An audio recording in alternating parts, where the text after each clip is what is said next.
नमस्कार दोस्तों, आप सभी का नॉवेल बॉय डॉन चैनल पर हार्दिक स्वागत है। दोस्तों, आज हम लेकर आ गए हैं कहानी जुनून किस्मत का फैसला के आगे के एपिसोड। अगर आपने पिछले एपिसोड अभी तक नहीं सुने हैं तो पहले उन्हें जरूर सुन लें ताकि कहानी का पूरा मजा ले सकें। यह कहानी हर नए एपिसोड के साथ और भी रोमांचक होती जा रही है, जहां प्यार, जुनून, किस्मत और खतरनाक रहस्य हर मोड़ पर आपका इंतजार कर रहे हैं। अगर आपको यह कहानी पसंद आ रही है तो वीडियो को लाइक करें, चैनल को सब्सक्राइब करें और अपनी राय कमेंट में जरूर बताएं। इस कहानी के आगे के सभी एपिसोड आपको हमारे चैनल की प्लेलिस्ट में मिल जाएंगे। और अगर आप पूरी कहानी बिना इंतजार किए सबसे पहले सुनना चाहते हैं तो हमारे टेलीग्राम चैनल को जरूर ज्वाइन करें। वहां आपको इस कहानी की पेड मेंबरशिप और डायरेक्ट एपिसोड्स उपलब्ध हैं। अधिक जानकारी के लिए हमें टेलीग्राम पर डायरेक्ट मैसेज करें।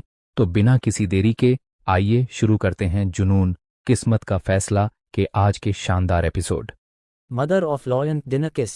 कॉलेज में दोपहर का वक्त। एग्जाम के बाद वो सब एक साथ इकट्ठे खड़े थे। अरशद की बात सुनकर रुद्री ने उसे घूरा तो अरशद ने अपनी आईब्रो उठा दी। इधर रूही अरशद का हाथ अपने कंधे से हटाते हुए बोली, तुम लोग आपस में बात करो, मैं चलती हूँ। और वो एक पल गवाए बिना चली गई। रूही कॉलेज बाहर आई, उसकी कार सामने ही खड़ी थी। बाहर बाउंसर खड़े थे। रूही के नज़दीक आते ही एक बाउंसर ने डोर खोल दिया। रूही अंदर बैठ गई, मगर जैसे ही उसकी नज़र बगल वाली सीट पर गई तो वो हैरानी से बोली, आप। रूही आतिश को देखकर हैरान हो गई। उसे इस वक्त यहाँ देखने की उम्मीद नहीं थी। आतिश ने अपना फ़ोन सामने रखते हुए उससे कहा, क्या हुआ? रूही ने नमे सिर हिलाकर कहा, आप यहाँ कैसे? आपने कहा था कि आज आपकी मीटिंग थी। रूही की बात सुनकर आतिश ने आराम से कहा, हम थी तो। रूही ने उसकी बात का जवाब देते हुए कहा, तो आपको तो मीटिंग में होना चाहिए था, यहाँ कैसे? आतिश ने उसकी हेजल और उलझी हुई आंखों में देखा और कहा, मेरी मीटिंग तुमसे ज़्यादा इम्पोर्टेंट नहीं है। हाँ, वो रूही को लेने के लिए अपनी मीटिंग को जल्दी खत्म करके आया था। सुबह जिस तरह से रूही परेशान थी, आतिश को मीटिंग में चैन कहाँ मिलने वाला था। इसलिए रूही के एग्जाम के खत्म होने से कुछ देर पहले ही आतिश ने मीटिंग खत्म कर दी थी और वो खुद उसे कॉलेज लेने के लिए आया था। आज पहली बार आतिश रूही को लेने आया था। रूही उसे पलके झपका कर देखने लगी। आतिश की बात सुनकर उसने हाँ में सिर हिला दिया और सामने देखने लगी। आतिश ने एक पैकेट रूही को दे दिया। रूही ने आतिश को देखा, फिर उस पैकेट को। उसने आतिश से वो पैकेट ले लिया। रूही ने अंदर खोल कर देखा तो उसमें सैंडविच थे। सैंडविच देख रूही ने हैरानी से आतिश की तरफ देखते हुए कहा, आतिश, आपने शायद कुछ गलत दे दिया मुझे। उद्धरण चिन्ह। आतिश ने उसे अपने करीब खींचते हुए उसकी कमर पर हाथ रखकर कहा, वो तुम्हारे लिए ही है और सिर्फ आज के लिए। आतिश की बात सुनकर रूही के चेहरे पर चमक के साथ होठों पर मुस्कुराहट आ गई। बहुत टाइम बाद वो अपना मनपसंद फूड खाने वाली थी। आतिश ये कहना कि वो उसके लिए ही है, रूही ने और इंतजार नहीं किया, उसने एक सैंडविच उठाकर खाना शुरू कर दिया। रूही ने आतिश की तरफ देखते हुए कहा, आप खाएंगे? आतिश ने नमे सिर हिलाते हुए कहा, नहीं। रूही ने अपने दोनों कंधे उचकाकर लापरवाह से खाते हुए कहा, आपको एक बार ट्राई करना चाहिए। आतिश ने रूही को एक नज़र देखा, फिर उसके सैंडविच को जिसे रूही बड़े चाव के साथ खा रही थी। रूही ने ज्यों ही अपना निवाला खत्म किया कि आतिश ने अचानक ही उसका चेहरा अपनी तरफ किया और उसके होठ पर अपने होठ रख दिए। रूही जो समझी नहीं थी, आतिश की सांसों को इतने नज़दीक महसूस कर उसकी आंखों बड़ी हो गई, मगर जैसे ही उसने अपने होठ को आतिश के गिरफ्त में पाया तो उसकी सांसें मानो उसके बस से बाहर जाने लगी। रूही के दोनों हाथों में अभी भी उसका सैंडविच था, जिसका रूही को कोई होश ही नहीं रहा। उसने अपनी आंखें बंद कर ली। आतिश ने रूही की कमर को कसकर पकड़ा और अपने नज़दीक खींचा। कार में खामोशी के बीच दोनों की मीनिंगफुल सांसों की आवाज़ गूंज रही थी। कुछ देर बाद आतिश ने रूही को छोड़ा। रूही ने गहरी सांसें लेते हुए अपनी नज़रें झुका रखी थी। उसकी आंखों की पुतलियां इधर उधर नाच रही थी। आतिश ने उसका चेहरा ऊपर किया और कहा, मुझे ये चीज़ें पसंद नहीं है, इसलिए तुम खाओ। आतिश को तो पहले से ही ये चीज़ें बिल्कुल न पसंद थी, वो इनकी तरफ देखता तक नहीं था। खाना तो बहुत दूर की बात थी, आज पहली बार वो किसी के लिए जंक फूड लेकर आया था। चूंकि रूही का मूड सुबह से खराब था, इसलिए आतिश उसके लिए सैंडविच लेकर आया था, क्योंकि रूही को ऐसी ही चीज़ें ज़्यादा पसंद आती थी और उसका सोचना भी सही था। रूही का मूड पल भर में बदल गया था। रूही ने अपना सिर हिलाया। कुछ ही देर में उनकी कार निर्वाणा पैलेस पहुंची। निर्वाणा पैलेस के सामने कार रुकते ही आतिश ने रूही से कहा, तुम जाओ, मैं रात को आऊँगा। रूही, जिसने अपना हाथ हैंडल पर रखा था, उसने आतिश की बात सुनकर कार के हैंडल से अपना हाथ हटाकर आतिश को देखा और कहा, अब आप कहाँ जा रहे हैं? आतिश ने उसे देखते हुए कहा, एक क्लाइंट से मिलना है। रूही ने हाँ में सिर हिलाकर कहा, ठीक है, जल्दी आना। रूही कार से बाहर आ गई और अंदर चली गई। उसके जाने के बाद आतिश की सारी कार वापस घूमकर निर्वाणा से चली गई। शाम का वक्त। रूही अपने कमरे में थी। वो बेड पर बैठी थी। उसके फ़ोन में किसी की पिक्चर थी। ये बिनी मेहता की तस्वीर थी। रूही उस तस्वीर को देखते हुए कुछ सोचे जा रही थी। ये औरत आपकी माँ के साथ काम कर चुकी है, लेकिन वो उनके मर्डर के बाद अचानक से गायब हो गई और कुछ महीनों बाद सामने आई जे ग्रुप की सीईओ बनकर। रूही के कान में डिटेक्टिव की आवाज़ गूंज रही थी। वो उस तस्वीर को देखते हुए खुद से बोली, इनसे तो मिलना पड़ेगा, आखिर ये अचानक गायब क्यों हो गई थी? रूही ने अपना फ़ोन बंद करके रखा, तभी उसके फ़ोन पर किसी का कॉल आ गया। रूही ने चेक किया, आहिल का कॉल था। रूही ने उसका कॉल उठाकर कहा, हाँ बोलो आहिल। आहिल ने उधर से कहा, दी कुछ फाइल है जिन पर आपके सिग्नेचर चाहिए। आई नो आपके एग्जाम चल रहे हैं, बट ये बहुत इंपॉर्टेंट है और आपको सिर्फ साइन करना है, बाकी सब मैं संभाल लूँगा। उसकी बात सुनकर रूही ने कहा, कोई बात नहीं, मैं कर दूंगी, मेरा पेपर कल नहीं परसों है और उसकी मुझे ज़्यादा टेंशन नहीं है। एक काम करो, तुम फाइल लेकर मेरे घर आ जाओ। आहिल ने कहा, ठीक है, मैं हवेली आ जाता हूँ। आहिल कॉल कटाने ही वाला था कि रूही की आवाज़ सुनकर वो रुक गया। आहिल, हवेली नहीं आना है, मतलब हवेली की तरफ ही आना, मगर हवेली मत जाना, उसके बराबर में जो पैलेस है वहाँ आना। रूही की बात सुनकर आहिल कंफ्यूज होकर बोला, हवेली के बराबर में कौन सा पैलेस है दी? रूही उसकी उलझन को समझ गई थी। उसने कहा, है निर्वाणा पैलेस, मैं वहीं रहती हूँ, तुम जल्दी आ जाओ। आहिल ने हाँ कहकर फ़ोन काट दिया। रूही भी अपने बेड से उठी और नीचे आ गई। कुछ आधे घंटे बाद एक दुबला पतला सा लड़का अपनी कैब से वहां आकर रुका। कैब चली गई और वो लड़का हवेली को देखते हुए बोला, हवेली के सामने निर्वाणा। उसने कहने के साथ अपनी नज़र दूसरी तरफ घुमाए और वो देखता ही रह गया, क्या खूबसूरत पैलेस है, दी यहाँ रहती है। आहिल ने उस पैलेस को देखते हुए मन ही मन कहा, इतना बड़ा और शानदार पैलेस राजस्थान में तो वो पहली दफ़ा देख रहा था। वो एक कदम बढ़ा कि रुद्री, अनंत और मिहिर तीनों ही एक साथ बाहर आ गए। वो आहिल को देख उसके नज़दीक बढ़ गए। आहिल, अपना नाम सुनकर आहिल ने मुड़कर देखा। रुद्री, अनंत और मिहिर तीनों उसके पास आ गए थे। वो बोले, तुम यहाँ क्या कर रहे हो? उन लोगों को आहिल कोई जवाब देता उससे पहले एक कार वहां आकर रुकी और उसमें से राज, नैना बाहर निकले। सबका ध्यान उन पर चला। राज और नैना ने पहले एक दूसरे को देखा, फिर उन सब की तरफ देखा। नैना ने कहा, क्या हुआ, हमें ऐसे क्यों देख रहे हो? राज ने भी मुस्कुराकर कहा, हाँ, ऐसा लग रहा है जैसे हम कोई अजूबे हो। उसकी बात सुनकर मिहिर ने कहा, ऐसा कुछ नहीं है, बस ऐसे ही देख रहे थे, अब चले रूही से मिलने। मिहिर की बात सभी पैलेस के एंट्रेंस की तरफ चले गए। वो अंदर जाते उससे पहले ही दरवाजे पर खड़े बाउंसर ने उन्हें रोक दिया।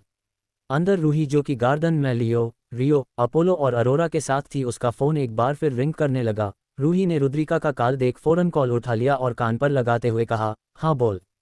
फ़ोन के दूसरी तरफ रुद्री ने कहा, हम सब तेरे घर के सामने खड़े हैं और ये गार्ड्स हमें अंदर नहीं आने दे रहे हैं, आहिल भी है हमारे साथ।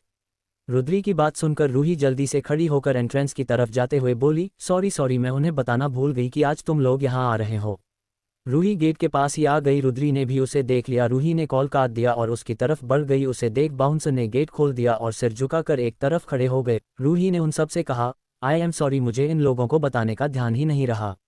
अनंत ने उससे कहा, रिलैक्स रूही, कोई बात नहीं, कभी कभी हो जाता है।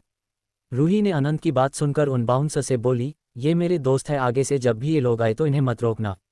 फिर वो सभी के साथ अंदर आ गई। अचानक सबकी नज़र नैना की तरफ घूम गई। वाव, इस गार्डन का व्यू कितना खूबसूरत है। ये वही खूबसूरत गार्डन था जिसके नीचे जहर भरी मिट्टी थी, जो तब तक नजर नहीं आती थी जब वो तो लोगों को अपने शिकंजे में न कस ले। इसलिए ही शायद हमारे बड़े बुजुर्ग कहते थे कि कभी भी बाहरी खूबसूरती को देखकर कोई राय नहीं बनानी चाहिए। फिर उसने रूही को देखते हुए कहा, क्या मैं एक फ़ोटो ले लूँ? तो रूही ने अपने दोनों कंधे उचकाते हुए आराम से कहा, हाँ ले ले।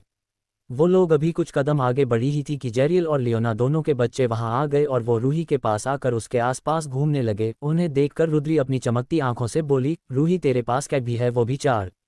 रुद्री की बात सुनकर नैना ने कहा, हाँ ये कितनी क्यूट है, थोड़ी अलग टाइप की है, कौन सी ब्रीड है? नैना और रुद्री की बात सुनकर रूही ने कहा, ये बिल्ली नहीं है। अनंत ने रूही की बात सुनकर कहा, बिल्ली नहीं है तो क्या है? तभी कोई चीखा, शेर। सबकी नज़र उस आवाज़ की तरफ घूम गई। वहां आहिल था, वो अपनी जगह पर खड़ा काम रहा था। उसके हाथ से सारी फाइल छूटकर गिर गई। सामने ही जेरियल और लियोना दोनों उन सभी को जानलेवा नज़रों से देख रहे थे। कोई अनजान उनके घर आए तो वो वैसे भी उसे अपने शक के दायरे में रखते थे। उन्हें देखकर नैना के हाथ से फ़ोन छूट गया। सब हैरान बड़ी आंखों से शेर को देख रहे थे।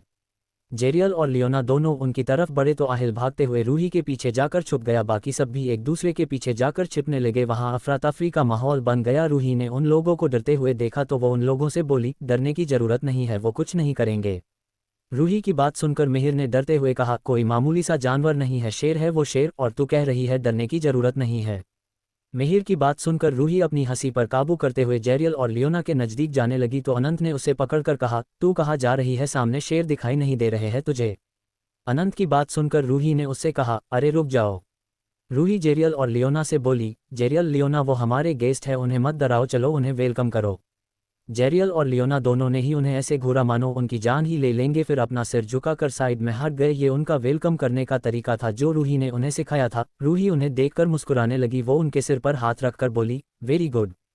रूही के हाथ सहलाने पर वो दोनों, जो अभी किसी खूंखार जानवर की तरह उन लोगों पर अटैक करना चाहते थे, वो रूही के हथेली की नरमाहट से बर्फ की तरह पिघल गए और छोटे बच्चों की तरह उससे लिपट गए। वही एक दूसरे से चिपक कर खड़े उसके दोस्त रूही को हैरानी से देखे जा रहे थे, जो उन दोनों शेरों के बीच खड़ी थी। अब तो उन्हें रूही से भी डर लग रहा था।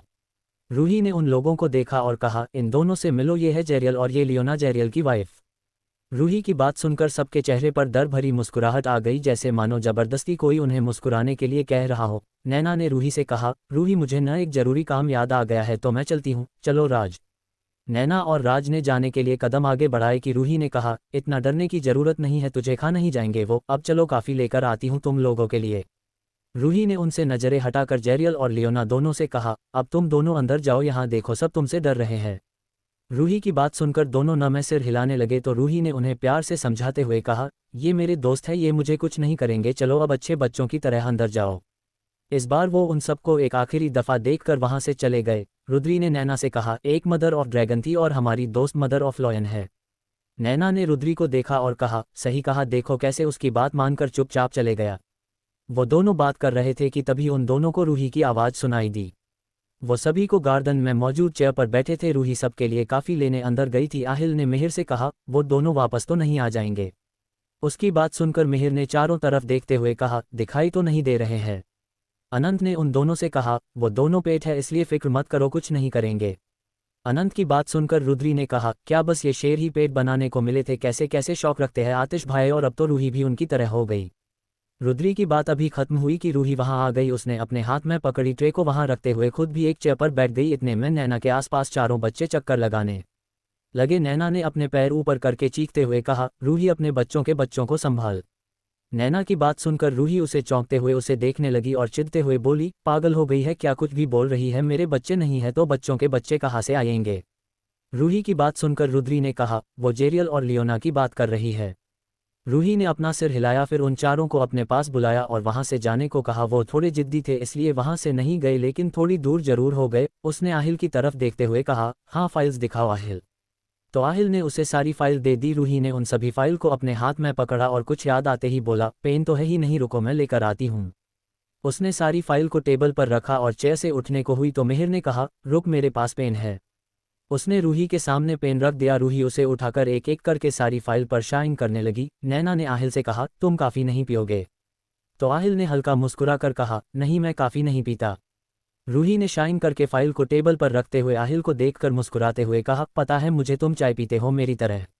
इतने में ही एक स्टाफ वहां एक ट्रे लेकर आई, उसके जिसमें 2 कप रखे हुए थे। वो उसे टेबल पर रख कर चली गई। रूही ने आहिल से कहा, चलो उठाओ तुम्हारी मसाला चाय। आहिल ने रूही को हैरानी से देखते हुए कहा, लेकिन दी आपको कैसे पता? रूही ने अपना कप उठाकर कहा, तुम ऑफिस के बाहर काम नहीं करते, मेरे साथ ही काम करते हो, और जितनी बार भी मैंने तुम्हें देखा था तुम्हारे हाथ में काफ़ी की जगह चाय होती थी। सारे कलीग काफ़ी ऑर्डर करते थे और तुम चाय। रुद्री ने रूही के चुप होते ही कहे, लेकिन वो भी क्या दिन थे, कितना मजा आता था, तू जब से सीईओ बन गई है हमारे डिपार्टमेंट का सारा फन चला गया है। अनंत भी हाँ में सिर हिलाकर बोला, आज पहली बार कोई सही बात कह रही है चुहिया। अनंत की बात सुनकर सबको हंसी आ गई तो वही रुद्री अनंत को घूरने लगी। उसने उसके पेट में कोहनी मारते हुए कहा, अगर एक बार और मुझे चुहिया कहा ना काले बंदर, तो तेरे चेहरे का नक्शा बिगड़ने में मुझे जरा भी वक्त नहीं लगेगा। उन दोनों के बीच की तू मैं शुरू हो गई। बाकी सब उनकी बीच की लड़ाई को एंजॉय कर रहे थे। इतने में ही निर्वाणा में कई कार अंदर की तरफ आई। सबका ध्यान उस तरफ ही चला गया। रुद्री और अनंत की लड़ाई भी खत्म हो गई। रूही ने कहा, इतिश आ गए तुम लोग, काफ़ी खत्म करो, मैं आ रही हूँ। वो उठ गई। उसे देखकर नैना ने कहा, शादी के बाद इसके पास टाइम ही नहीं बचा हमारे लिए। कुछ देर बाद सब डाइनिंग टेबल पर बैठे थे। आहिल तो जाना चाहता था मगर रूही ने उसे भी डिनर के लिए रोक लिया। आतिश अपनी चेयर पर बैठा था। रूही भी हमेशा की तरह अपनी चेयर पर बैठी थी। उसके सामने आहिल, नैना, रुद्री, अनंत, मिहिर और राज बैठे हुए थे। सब एक दूसरे को देख रहे थे तो कभी प्लेट में मौजूद खाने को, जो देखकर ही उनकी सारी भूख मर चुकी थी। रुद्री ने धीरे से रूही को बुलाया, रूही। रूही ने उसकी तरफ देखा तो रुद्री ने कहा, खाना कब आएगा? रुद्री की बात सुनकर रूही ने अपने भीतर उमड़ती हंसी को दबाते हुए एक मुस्कुराहट के साथ कहा, ये खाना ही है हेल्दी फूड। उसकी बात सभी ने सुनी थी। आतिश ने रूही की बात सुनकर अपनी नज़र उठाकर सभी को देखा। उसकी नज़रों को महसूस करते हुए मिहिर ने हल्का मुस्कुराकर कहा, ओ अच्छा, हेल्दी फूड गुड, ये तो बहुत अच्छी चीज़ है, चलो खाते हैं। रुद्री ने खाना देखते हुए खुद से कहा, मैं ये घास खाने के लिए मॉम के हाथ के बने छोले भटूरे छोड़कर आई थी। ये क्या करा रहे हो भगवान, मैं इसमें खाऊं क्या? सबके चेहरे इस हद तक बिगड़े हुए थे कि चाहे तो भी वो अपने भाव छुपा नहीं पा रहे थे। इन सभी में एक आतिश था जो बहुत आराम से अपना डिनर कर रहा था। सभी ने बेमन से खाना शुरू किया सिवाय राज के, उसका तो देखकर ही मन भर गया था। उसे देखकर नैना ने कहा, तुम क्यों नहीं खा रहे हो?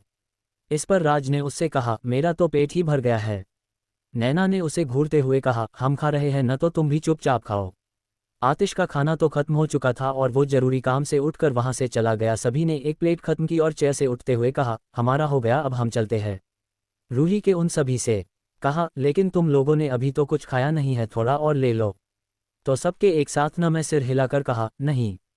आहिल ने अपने पेट पर हाथ रखते हुए कहा, दी मेरा तो पेट भरा था इसलिए थोड़ी ही भूख लगी थी। अनंत ने भी कहा, हाँ हम सबका भी पेट भरा हुआ है इसलिए हमारा हो गया, हम चलते हैं। रूही ने उन सबको रोकते हुए कहा, अरे रुको, तो मैं इसकी बात नहीं कर रही थी, मैं तो उसकी बात कर रही थी। रूही ने अभी इतना ही कहा था कि किचन से स्टाफ अपने हाथ में बाउल लेकर आ गए। उन्होंने सभी कुछ टेबल पर रख दिया जिसमें मलाई कोफ्ते, शाही पनीर, दम आलू की सब्जी और साथ में रोटी भी थी। रूही ने उन सब की तरफ देखते हुए कहा, मैंने ये सब तुम लोगों के लिए बनवाया था, लेकिन अब तुम जाना चाहते हो तो जाओ। सब रूही को घूर कर देखने लगे और फिर वापस बैठ गए। रूही उनके बैठते ही मुस्कुराने लगी। उसने स्टाफ को इशारा किया तो वो खाना परोसने लगे। डिनर के बाद वो सब रूही से मिलकर चले गए। रूही अब अपने कमरे की तरफ बढ़ गई। वो कमरे के अंदर आई मगर वहां कोई नहीं था। उसने बालकनी में भी देखा मगर आतिश वहां भी नहीं था। रूही ने खुद से कहा, मैंने तो उन्हें कमरे की तरफ आता हुआ देखा था, फिर कहाँ चले गए। रूही कमरे से बाहर आई, वो स्टडी रूम की तरफ चली गई। स्टडी रूम भी सुनसान पड़ा था। रूही ने लाइब्रेरी की तरफ झांका मगर वहां भी आतिश नहीं था। रूही अपने दोनों कंधे उचकाते हुए उसकी डेस्क से गुजरकर आगे बढ़ गई जहां बालकनी थी जो कि एक रूम के बराबर थी। रूही ने वहां पुल के पास आकर खड़ी हो गई। उस पुल के पास एक तरफ सोफे और टेबल पड़ी थी और सामने की तरफ रेलिंग और रेलिंग के दूसरी तरफ ही हरा भरा गार्डन था। रूही ने चारों तरफ नजरें घुमाई लेकिन जब उसे कोई नहीं दिखा तो वो वापस जाने लगी मगर उसी पल बाहर पड़े पानी से उसका पैर फिसला और वो सीधा पुल में जाकर गिरी। रूही की शरारत, रोमांटिक मोमेंट, दादाजी का शक। रात का वक्त। रूही जो पूल के पास आई थी उसका पैर फिसला और वो पूल के अंदर जा गिरी। रूही की चीख उसके गिरने पर हुई पानी की आवाज में दब गई। कुछ देर बाद रूही संभल कर पूल में खड़ी हुई। उसने एक सूट पहना हुआ था जिसके पीछे की तरफ डोरी बंधी थी। उसका दुपट्टा जो कुछ देर पहले उसके कंधे पर था वो अब पानी की सतह पर तैर रहा था। रूही ने अपने भीगे बालों को हाथ से पीछे किया। पानी की बूंदें उसके नाजुक से वजूद से होकर नीचे जा रही थी। रूही के बाल भी उसके शरीर से चिपक गए थे। वो यहाँ से जाने को हुई कि उसे एक मजबूत हाथ अपनी कमर के आसपास लिपटे हुए महसूस हुआ। रूही जैसी थी वैसी ही जम गई। तभी इसी वक्त बिल्कुल उसके पीछे से आतिश पानी से बाहर निकला। उसके कंधे तक आते लंबे बाल उसके माथे और उसकी गर्दन से चिपक गए थे जिन्हें वो हमेशा बांध कर रखता था। उसने नीचे एक लोवर पहना हुआ था और ऊपर की तरफ कुछ नहीं पहना था। उसकी मस्क्यूलर बॉडी भीगने की वजह से अट्रैक्टिव नजर आ रही थी और उसके लंबे बाल जो चिपके हुए थे वो उसके लुक्स को और भी आकर्षक बना रहे थे। आतिश बिल्कुल रूही के पीछे ही खड़ा था। रूही की पीठ आतिश के सीने से चिपकी हुई थी। रूही ने कहा, आप यहाँ कैसे? तो आतिश ने रूही के कान के नजदीक जाकर कहा, ये तो मुझे तुमसे पूछना चाहिए, तुम यहाँ कैसे? आतिश काफी देर से इस पुल में था इसलिए वो रूही को कहीं नहीं मिला। आतिश की बात सुनकर रूही की नजरें सामने की तरफ गई जहां एक हैंगर पर आतिश की शर्ट टंगी थी। रूही ने कहा, मैं आपको ढूंढने।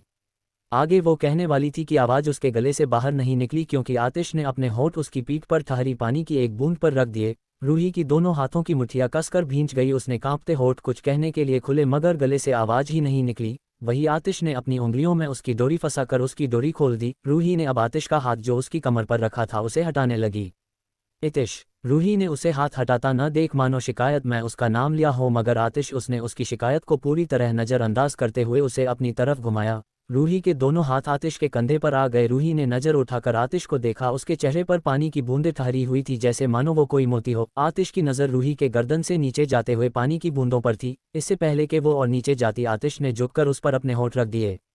रूही की मानो सांस गले में अटक गई। उसने अपने सूखे हुए गले को तर करते हुए एक सांस भरी, एक गहरी सांस। आतिश के होंठ रूही के गर्दन पर और उसके आसपास जैसे जैसे बढ़ रहे थे रूही की सांस भी तेज होती जा रही थी। उसने खुद को आतिश की बाहों में ढीला छोड़ दिया और अपनी आंखें बंद कर ली। उसके दोनों हाथ जो आतिश के कंधे पर रखे थे उनकी पकड़ अब मजबूत होती जा रही थी। उसके नाखून अब आतिश के कंधे पर निशान छोड़ रहे थे मगर आतिश ने अभी तक एक उफ भी नहीं की थी। पुल के चारों तरफ का पानी बिल्कुल शांत ठहरा हुआ था और इस पुल के बीचों बीच आतिश रूही के बदन पर ठहरी पानी की बूंदों को अपने होठों से एक एक करके चुन रहा था। पल भर में आतिश ने रूही के भीगे कांपते होठ भी अपने इख्तियार में कर लिए, जैसे वो एक भटकता मुसाफिर कब से इनकी तलाश में हो। आतिश के दोनों हाथ रूही की कमर पर रखे थे। वो अब धीरे धीरे आगे बढ़ उसके चारों तरफ ग्रिप बनकर उसे अपने करीब खींच लिया। रूही और आतिश के बीच जरा भी जगह नहीं थी। रूही का सूट भीगने की वजह से उसके शरीर से चिपका हुआ था, इसलिए रूही को आतिश के हाथ अपने सूट पर नहीं बल्कि अपने शरीर को छूते हुए महसूस हो रहे थे। आतिश अपना एक हाथ ऊपर की तरफ लेकर जाते हुए उसकी पीठ पर रख दिया। थोड़ी देर बाद आतिश ने रूही को छोड़ा तो रूही उसके सीने में अपना सिर छुपाकर गहरी सांस लेने लगी। आतिश के कंधे पर रखे उसके हाथ अब ढीले पड़ गए। पानी के अंदर मौजूद उसके पैर की उंगलियां बेचैनी से बंद और खुल रही थी। जब उसकी सांसें संभली तो वो आतिश को पीछे से धक्का देते हुए उस पुल से बाहर जाने लगी, मगर वो अपनी जगह से हिल भी पाती। आतिश ने उसका हाथ पकड़कर उसे दोबारा अपनी तरफ खींच लिया। अब रूही की पीठ आतिश के सीने से लगी थी और आतिश का हाथ जो उसकी कमर के पास था उसी हाथ के गिरफ्त रूही का हाथ था, जिसे धीरे रूही छुड़वाने की कोशिश कर रही थी। रूही ने आतिश से अपना हाथ छुड़ाते हुए और नजरें चुराते हुए धीमी आवाज में कहा, आतिश छोड़िए, मुझे कपड़े भी बदलने हैं। आतिश ने रूही के हाथ को कसकर पकड़ते हुए अपनी चीन उसके कंधे पर रखकर उसके कान के नजदीक अपने होंठ रखते हुए धीमी आवाज में कहा, मैं बदल दूं। आतिश की बात सुनकर रूही का चेहरा शर्म से लाल हो गया। हालांकि पहले भी लाल रंगत उस पर आई थी, मगर अब कुछ ज्यादा ही लाल था। रूही की पलकें फड़फड़ाने लगी। रूही से कोई जवाब देते नहीं बना। उसने जब आतिश की पकड़ उस पर हल्की हुई तो रूही ने उससे अपना हाथ छुड़ाते हुए उसे खुद से दूर धकेलते हुए कहा, मैं जा रही हूँ, आप आ जाना। और वो पूल से बाहर आ गई। आतिश रूही को देखने लगा जब तक वो वहां से चली नहीं गई। रूही अपने कमरे में आए और बाथरूम में चली गई। करीब आधे घंटे बाद वो अपने बालों को टॉवल से सुखाती हुई बाहर आए। रूही ने एक पिंक कलर का गाउन पहना हुआ था जो उस घुटने से भी नीचे था। रूही का चेहरा अभी भी लाल था, पहले के कुछ पलों से वो अभी भी बाहर नहीं आ पाई थी। रूही ने अपना सिर झटका और ने टॉवल को उसकी जगह पर रखा। वो बेड के नजदीक आ गई। उसने फोन पर टाइम देखा, 10 बजने वाले थे, मगर आतिश अभी तक आया नहीं था। रूही बेड पर बैठकर अपना फोन चलाने लगी, साथ ही आतिश का वेट करने लगी। वही आतिश अब जाकर पूल से बाहर आया। वो रूही के आने से पहले से ही पूल में था। कभी कभी वो रात के टाइम पर स्विमिंग कर लेता था। बस कभी कभी आतिश बाहर आया, उसने एक टॉवल से अपना चेहरा पोंछा, फिर वो अंदर आ गया। स्टडी रूम के एक कमरे से आतिश अपनी वॉच पहनकर बाहर आया। उसने एक लोवर और टी शर्ट पहनी हुई थी। वो अपनी डेस्क के पास आया, उसने अपना फ़ोन उठाया, उसे ऑन करके उसने नोटिफिकेशन को चेक किया, फिर कमरे की तरफ बढ़ गया। इधर कमरे में रूही उबासी ले रही थी। उसने फ़ोन को बंद करके टेबल पर रखा और अंगड़ाई लेकर एक नज़र कमरे के दरवाजे को देखा। उसकी आंखें नींद से भरी थी। रूही ने अब ब्लैंकेट को खोलते हुए कहा, अब आते रहे, मुझे नींद आ रही है, मैं तो चली सोने। और वो ब्लैंकेट ओढ़कर लेट गई। उसके लेटते ही दरवाज़ा खुला और आतिश कमरे में आया। दरवाजे की आवाज़ रूही ने भी सुनी, मगर अब वो लगभग पूरी तरह नींद से घिर चुकी थी, इसलिए उसने आंखें खोलकर आतिश को देखने की जहमत नहीं की। फिर गलती भी उसकी थी, जब तक वो वेट कर रही थी तब वो आया नहीं, और जब उसे नींद आने लगी और वो लेट गई तब वो आया था। तो कुछ नाराज़गी और कुछ नींद की वजह से रूही ने आंखें नहीं खोली। आतिश ने एक नज़र रूही को देखा। वो अपना फ़ोन उसने टेबल पर रखकर रूही के नज़दीक आकर लेट गया। उसने पहले तो रूही के माथे पर अपने होंठ रखे, फिर अपना एक हाथ उसकी कमर पर रखकर उसे अपने करीब कर लिया। रूही जो नींद में जा पाती उससे पहले ही आतिश ने उसे अपने करीब खींचकर उसकी नींद ही उड़ा दी। हालांकि आतिश ने कुछ भी इंटेंशनली नहीं किया था और न ही उसने रूही को कोई इतनी कसकर पकड़ा कि रूही की नींद टूट जाए, मगर शायद रूही ही अभी कच्ची नींद में थी जो उसकी नींद ही टूट गई। खैर, रूही ने फिर से आंखें बंद की और सोने की कोशिश करने लगी, मगर ये कोशिश सफल नहीं हुई। उसे अब नींद नहीं आ रही थी। रूही ने अपना चेहरा घुमाकर आतिश को देखा। आतिश की आंखें बंद थी। रूही ने उसे घूरते हुए देखकर कहा, मेरी नींद उड़ाकर कितनी चैन से सो रहे हैं। और इतना कहकर वो आतिश को कुछ 2-3 पलों तक ऐसे ही देखती रही। इससे पहले कि वो उसके चमकते चेहरे में खोती, उसने अपनी नज़रें चुरा ली और बालकनी की तरफ देखने लगी। फिर रुककर उसने दोबारा आतिश को देखा। इस बार उसकी नज़रों में एक शरारत थी। वैसे भी शरारतें तो जैसे उसकी पहचान थी, ये चाहे रूही का पीछा छोड़ भी दे, मगर रूही इन शरारतों का पीछा नहीं छोड़ती थी। उसका दिमाग इन मामलों में हर मामले से तेज चलता था। ऐसी ही कोई शरारत रूही के दिमाग में चल रही थी। कुछ सोचकर उसने ब्लैंकेट का एक कोना मोड़ा और उसे अच्छी तरह मोड़कर वो थोड़ा सा उठी और उस ब्लैंकेट के मुड़े हुए कोने को आतिश के कान में डालने लगी। ज्यों ही आतिश का चेहरा जरा हिलने लगा, रूही ने अपना हाथ पीछे कर लिया और अपनी हंसी को काबू करते हुए 3-4 मिनट बाद दोबारा उस कोने को आतिश में कान में घुमाने लगी। और जैसे ही आतिश ने कोई हलचल की, रूही उस कोने को छोड़ अपनी आंखें बंद करके लेट गई, जैसे मानो कितने वक्त पहले से सो रही हो। कुछ वक्त बाद उसने अपनी आंखें खोलकर देखा, आतिश की आंखें बंद थी। रूही ने शरारत से मुस्कुरा कर उसे देखा। अब की बार भी उसने वही हरकत की। उसने ब्लैंकेट का एक कोना मोड़ा और उसके कान में डालने लगी। जैसे ही आतिश ने दोबारा हलचल शुरू की तो रूही फिर से अपनी आंखें बंद करके लेट गई। कुछ पल बाद जब रूही को कोई दूसरी हलचल महसूस नहीं हुई तो उसने अपनी एक आंख खोलकर चुपके से आज आतिश की तरफ देखा। आतिश अपनी आंखें खोले उसे ही देख रहा था। रूही ने झट से अपनी आंखें बंद कर ली और अपना चेहरा मोड़ लिया। उसके चेहरे पर एक मुस्कुराहट अभी भी थी। आतिश ने उसे अपनी तरफ घुमाकर उसके ऊपर आकर कहा, ये क्या कर रही थी तुम? रूही की मुस्कुराहट जो कि कब हंसी में बदल गई खुद रूही को भी नहीं पता चला। उसने अपनी हंसी पर काबू करते हुए कहा, देखिए, मेरी गलती नहीं है, सारी आपकी गलती। आपने मुझे अपने करीब खींचा और मेरी आंख खुल गई। मुझे नींद नहीं आ रही थी और आप सो रहे थे, बस इसीलिए मैंने ये सब किया। अच्छा, अब आप सो जाए, अब मैं पक्का कुछ नहीं करूंगी। और इतना कहकर दोबारा रूही को हंसी आ गई। आतिश ने उसे खुद के ऊपर हंसता देख उसके दोनों हाथों की कलाई को पकड़कर बेड से लगाते हुए कहा, हम अब तुम वैसे भी कुछ नहीं कर सकती क्योंकि अब जो करूंगा मैं करूंगा। आतिश ने रूही के चेहरे के करीब बढ़ते हुए इंटेंस आवाज में कहा तो रूही की हंसी रुक गई। वो आतिश को देखने लगी हंसते हुए। रूही की सांसें तो तेज थी, अब सिर्फ उनकी आवाज रह गई थी। आतिश उसके चेहरे के बिल्कुल नजदीक आ गया था। उन दोनों की नोज आपस में टच हो रही थी। रूही के पलकें झुकी हुई थी। आतिश जिसके दोनों हाथ रूही की कलाई पकड़े हुए थे वो आगे की तरफ बढ़ते हुए उसकी उंगलियों को अपनी उंगलियों के बीच समाते हुए उन्हें कसकर पकड़ लिया। आतिश ने उसके होठ पर अपने होठ रखे और धीरे धीरे उसे किस करने लगा। रूही ने अपनी आंखें बंद कर ली। धीरे धीरे आतिश पैशनेट होकर रूही को किस कर रहा था जो अब रूही से नहीं संभल रही थी। कुछ देर बाद रूही की सांसें उखड़ने लगी थी मगर आतिश के मिजाजी हालातों को देखकर नहीं लग रहा था कि वो अभी रूही को छोड़ना चाहता है। वो पूरी तरह उसके होठों पर अपना कब्जा जमाया हुआ था। रूही अब कसमसाने लगी मगर वो आतिश के नीचे इस कदर दबी हुई थी कि चाहे भी तो भी हिल नहीं सकती थी।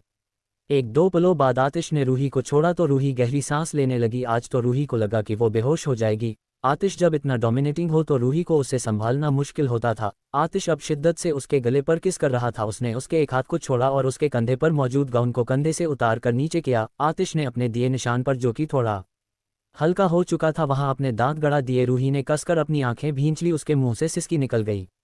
वो निशान अब वापस चमकने लगा। पता नहीं आतिश को उसका ये निशान हल्का पड़ता हुआ पसंद नहीं आता था। वो अब रूही की फ्रेग्रेंस के साथ ही इस निशान से भी ऑब्सेस्ड हो चुका था। वो अब लाल दिखाई दे रहा था। आतिश ने वही अपने होठ रख दिए और पल में उसके कंधे से उसके गर्दन तक का सफर तय कर लिया। आतिश ने जरा उठकर अपनी टी शर्ट उतार दी और दोबारा झुककर रूही के होठ अपने काबिज में कर लिए।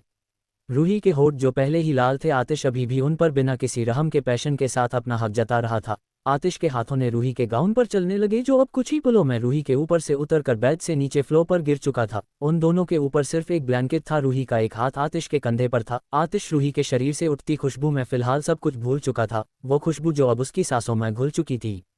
रूही की सिसकियां और गहरी सांसें आतिश के जुनून की गवाही बनी हुई थी। जैसे जैसे रात गहरी हो रही थी आतिश भी रूही में उतनी गहराई तक समाया हुआ था। अगली सुबह हवेली में सुबह सुबह जॉगिंग से मिहिर और अनंत दोनों ही एक साथ ही हवेली में आए थे। दादाजी जो कि हवेली के गार्डन में टहल रहे थे क्योंकि उन्हें डॉक्टर ने रेकमेंड किया था कि वो सुबह सुबह गार्डन में जाकर टहले, इसलिए दादाजी अभी अभी ही टहलने निकले थे। उन्होंने एक दो चक्कर ही लगाए थे कि उनकी नज़र साथ में आते अनंत और मिहिर पर पड़ी जो साथ में हंसते हुए आ रहे थे। उन दोनों के बीच कल की बातें हो रही थी। उनकी बातों का मुद्दा वो शेर थे जो उन्होंने रूही के घर देखे थे। दोनों ने हो जॉगिंग सूट पहना हुआ था। वो साथ में हाथ मारते हुए अंदर आ गए थे। दोनों को देख दादाजी की आंखें गहरी हो गई। वो जब भी उन दोनों को एक साथ देखते थे उनके मन में उथल पुथल शुरू हो जाती थी। वो अपनी आंखों को छोटा करते हुए उन दोनों को ऐसे देख रहे थे मानो उनके अंदर की बात जानने की कोशिश कर रहे हो। मिहिर और अनंत जो अंदर आ ही चुके थे उनकी नज़र दादाजी पर पड़ी तो उन दोनों ने दादाजी को गुड मॉर्निंग विश किया और हवेली के अंदर चले गए। दादाजी उन दोनों के बीच तब तक देखते रहे जब तक वो दोनों उन्हें दिखाई देना बंद नहीं हो गया। उनके जाने के बाद दादाजी ने अपनी नज़रें दरवाजे से हटाते हुए कहा, इन दोनों के बीच चल क्या रहा है पता करना पड़ेगा, कहीं ये दोनों। नहीं नहीं ऐसा नहीं हो सकता, लेकिन अगर हुए तो। दादाजी इस वक्त बड़े गंभीर लग रहे थे। अब वो कुछ न कुछ तो करने वाले थे। निर्वाणा पैलेस। आतिश के कमरे में रूही बेड पर लेटी हुई थी। वो अकेली ही सो रही थी। उसके ऊपर उसके ब्लैंकेट पड़ा था। बेड की चादर सिमटी हुई थी। कल रात तक फ्लो पर जो कपड़े पड़े थे वो अब फ्लो पर नहीं थे। रूही के गर्दन पर मौजूद निशान, उसके माथे पर थकान की शिकन और उसके चेहरे पर उतरी चमक कल रात के सारे मंजर बयां कर रहे थे। बेशक वो बहुत थकी हुई थी मगर उतनी सुकून में भी थी। अब शायद उसकी नींद टूटने के कगार पर थी। रूही अंगड़ाई लेते हुए पलटी तो चमकती धूप उसके आंखों में आकर लगी। रूही ने अपने चेहरा घुमा लिया, फिर अपनी आंखें खोलकर सामने दरवाजे की तरफ देखा। दरवाजा बंद था। रूही अब उठकर बैठ गई। उसके शरीर पर अभी एक मात्र पगड़ी और शॉर्ट्स थे। रूही बेड के क्राउन से सिर टिका कर बैठी कि उसका ध्यान दीवार पर 10 बजाती घड़ी की तरफ गया। रूही की बची कुची नींद वक्त को देखकर ही हवा हो गई। वो हैरानी से टाइम देखते हुए बोली, 10 बज गए। रूही जल्दबाजी में ही बेड से उठी और बाथरूम में चली गई। आधे एक घंटे बाद रूही कमरे में आई। उसने एक येलो कलर की प्रिंटेड साड़ी पहनी हुई थी जो बेहद हल्की और रूही के लिए कंफर्टेबल थी। उससे साड़ी जल्दी नहीं संभलती थी इसलिए वो उन्हें पहनती भी कम थी। चूंकि आज उसे मंदिर जाना था इसलिए उसने एक हल्की साड़ी पहनी अपने लिए चूज की जिसे वो आज पूरे दिन में संभाल सकती थी। वैसे तो कपड़ों के मामले उसके ऊपर कोई बंदिश नहीं थी, वो जब चाहे जो चाहे पहन सकती थी। रूही मिरर के सामने खड़ी होकर अपनी साड़ी ठीक कर रही थी। रूही के लंबे बाल जिन्हें वो बांधना पसंद करती थी आज वो खुले ही थे। उसकी मांग में चमकता सिंदूर आज दूर खड़े किसी शख्स को भी साफ नजर आ सकता था। रूही के गले में सिर्फ एक चैन और कानों में चिपके हुए डायमंड इयररिंग, उसके एक हाथ में वॉच और दूसरे हाथ में ब्रेसलेट था जिसके साथ 3-4 येलो कलर की कांच की चूड़ियां भी थी। रूही तैयार होकर नीचे आई। उसने पूरे हाल में नजर दौड़ाई मगर वहां एक कोने में भी आतिश उसे नजर नहीं आया। रूही हाल से गुजरकर बाहर आई जहां गार्डन में आतिश युग के साथ खड़ा था। युग के हाथ में एक फाइल थी और आतिश के हाथ में सुलगती हुई सिगरेट। आतिश ने तो हमेशा की तरह अपना टैक्सीडो सूट पहना हुआ था। उसके हाथ में डायमंड डायल की चमकती हुई वॉच और पैरों में शाइन करते हुए शूज। उसके बाल आज आज़ाद थे मगर इसके बावजूद एक भी उसके माथे पर आने की हिम्मत नहीं कर पा रहा था। वो सब ऊपर की तरफ सेट थे।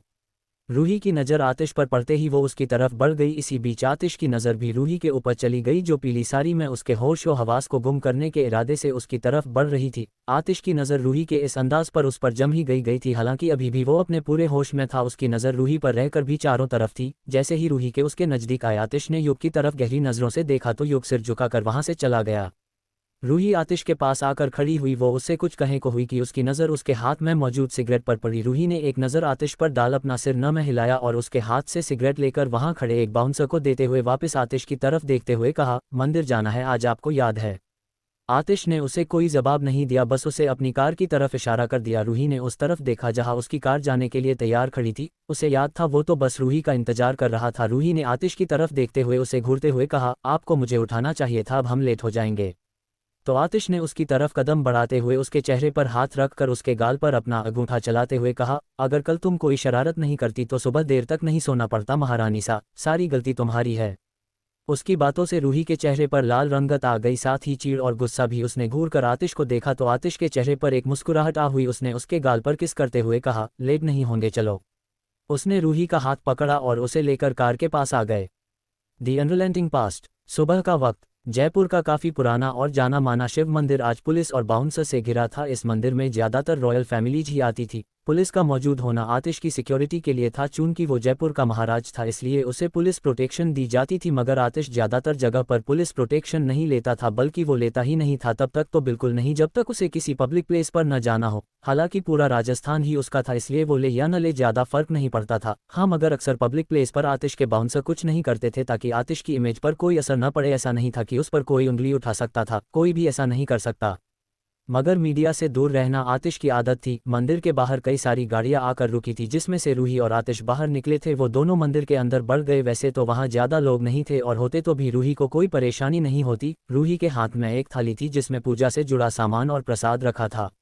मंदिर के अंदर आकर उसने उसे पंडित जी को सौंप दिया। आतिश उसके साथ ही था। दोनों ने ही अपने हाथ जोड़ रखे थे। थोड़ी देर बाद आरती की थाली रूही को पंडित जी ने वापस कर दी। मंदिर से बाहर आकर आतिश ने रूही से कहा, मुझे एक जरूरी काम है, तुम ड्राइवर के साथ घर चली जाओ। आतिश की बात सुनकर रूही ने उससे कहा, मुझे घर नहीं जाना है, ऑफिस जाना है। रूही की बात सुनकर आतिश ने हाँ में सिर हिलाया और कार का डोर खोला। रूही उसमें बैठ गई। आतिश ने अपने ड्राइवर को देखा और कहा, ख्याल रखना। ड्राइवर ने हाँ में सिर हिलाया और ड्राइविंग सीट पर बैठ गया। आतिश कार से कुछ कदम पीछे हटा तो सारी कार आगे बढ़ गई।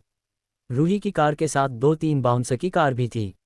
उसके जाने के बाद आतिश ने सनग्लासेस लगाया। तभी युग उसके पास आकर बोला, बॉस हमें कहाँ जाना है।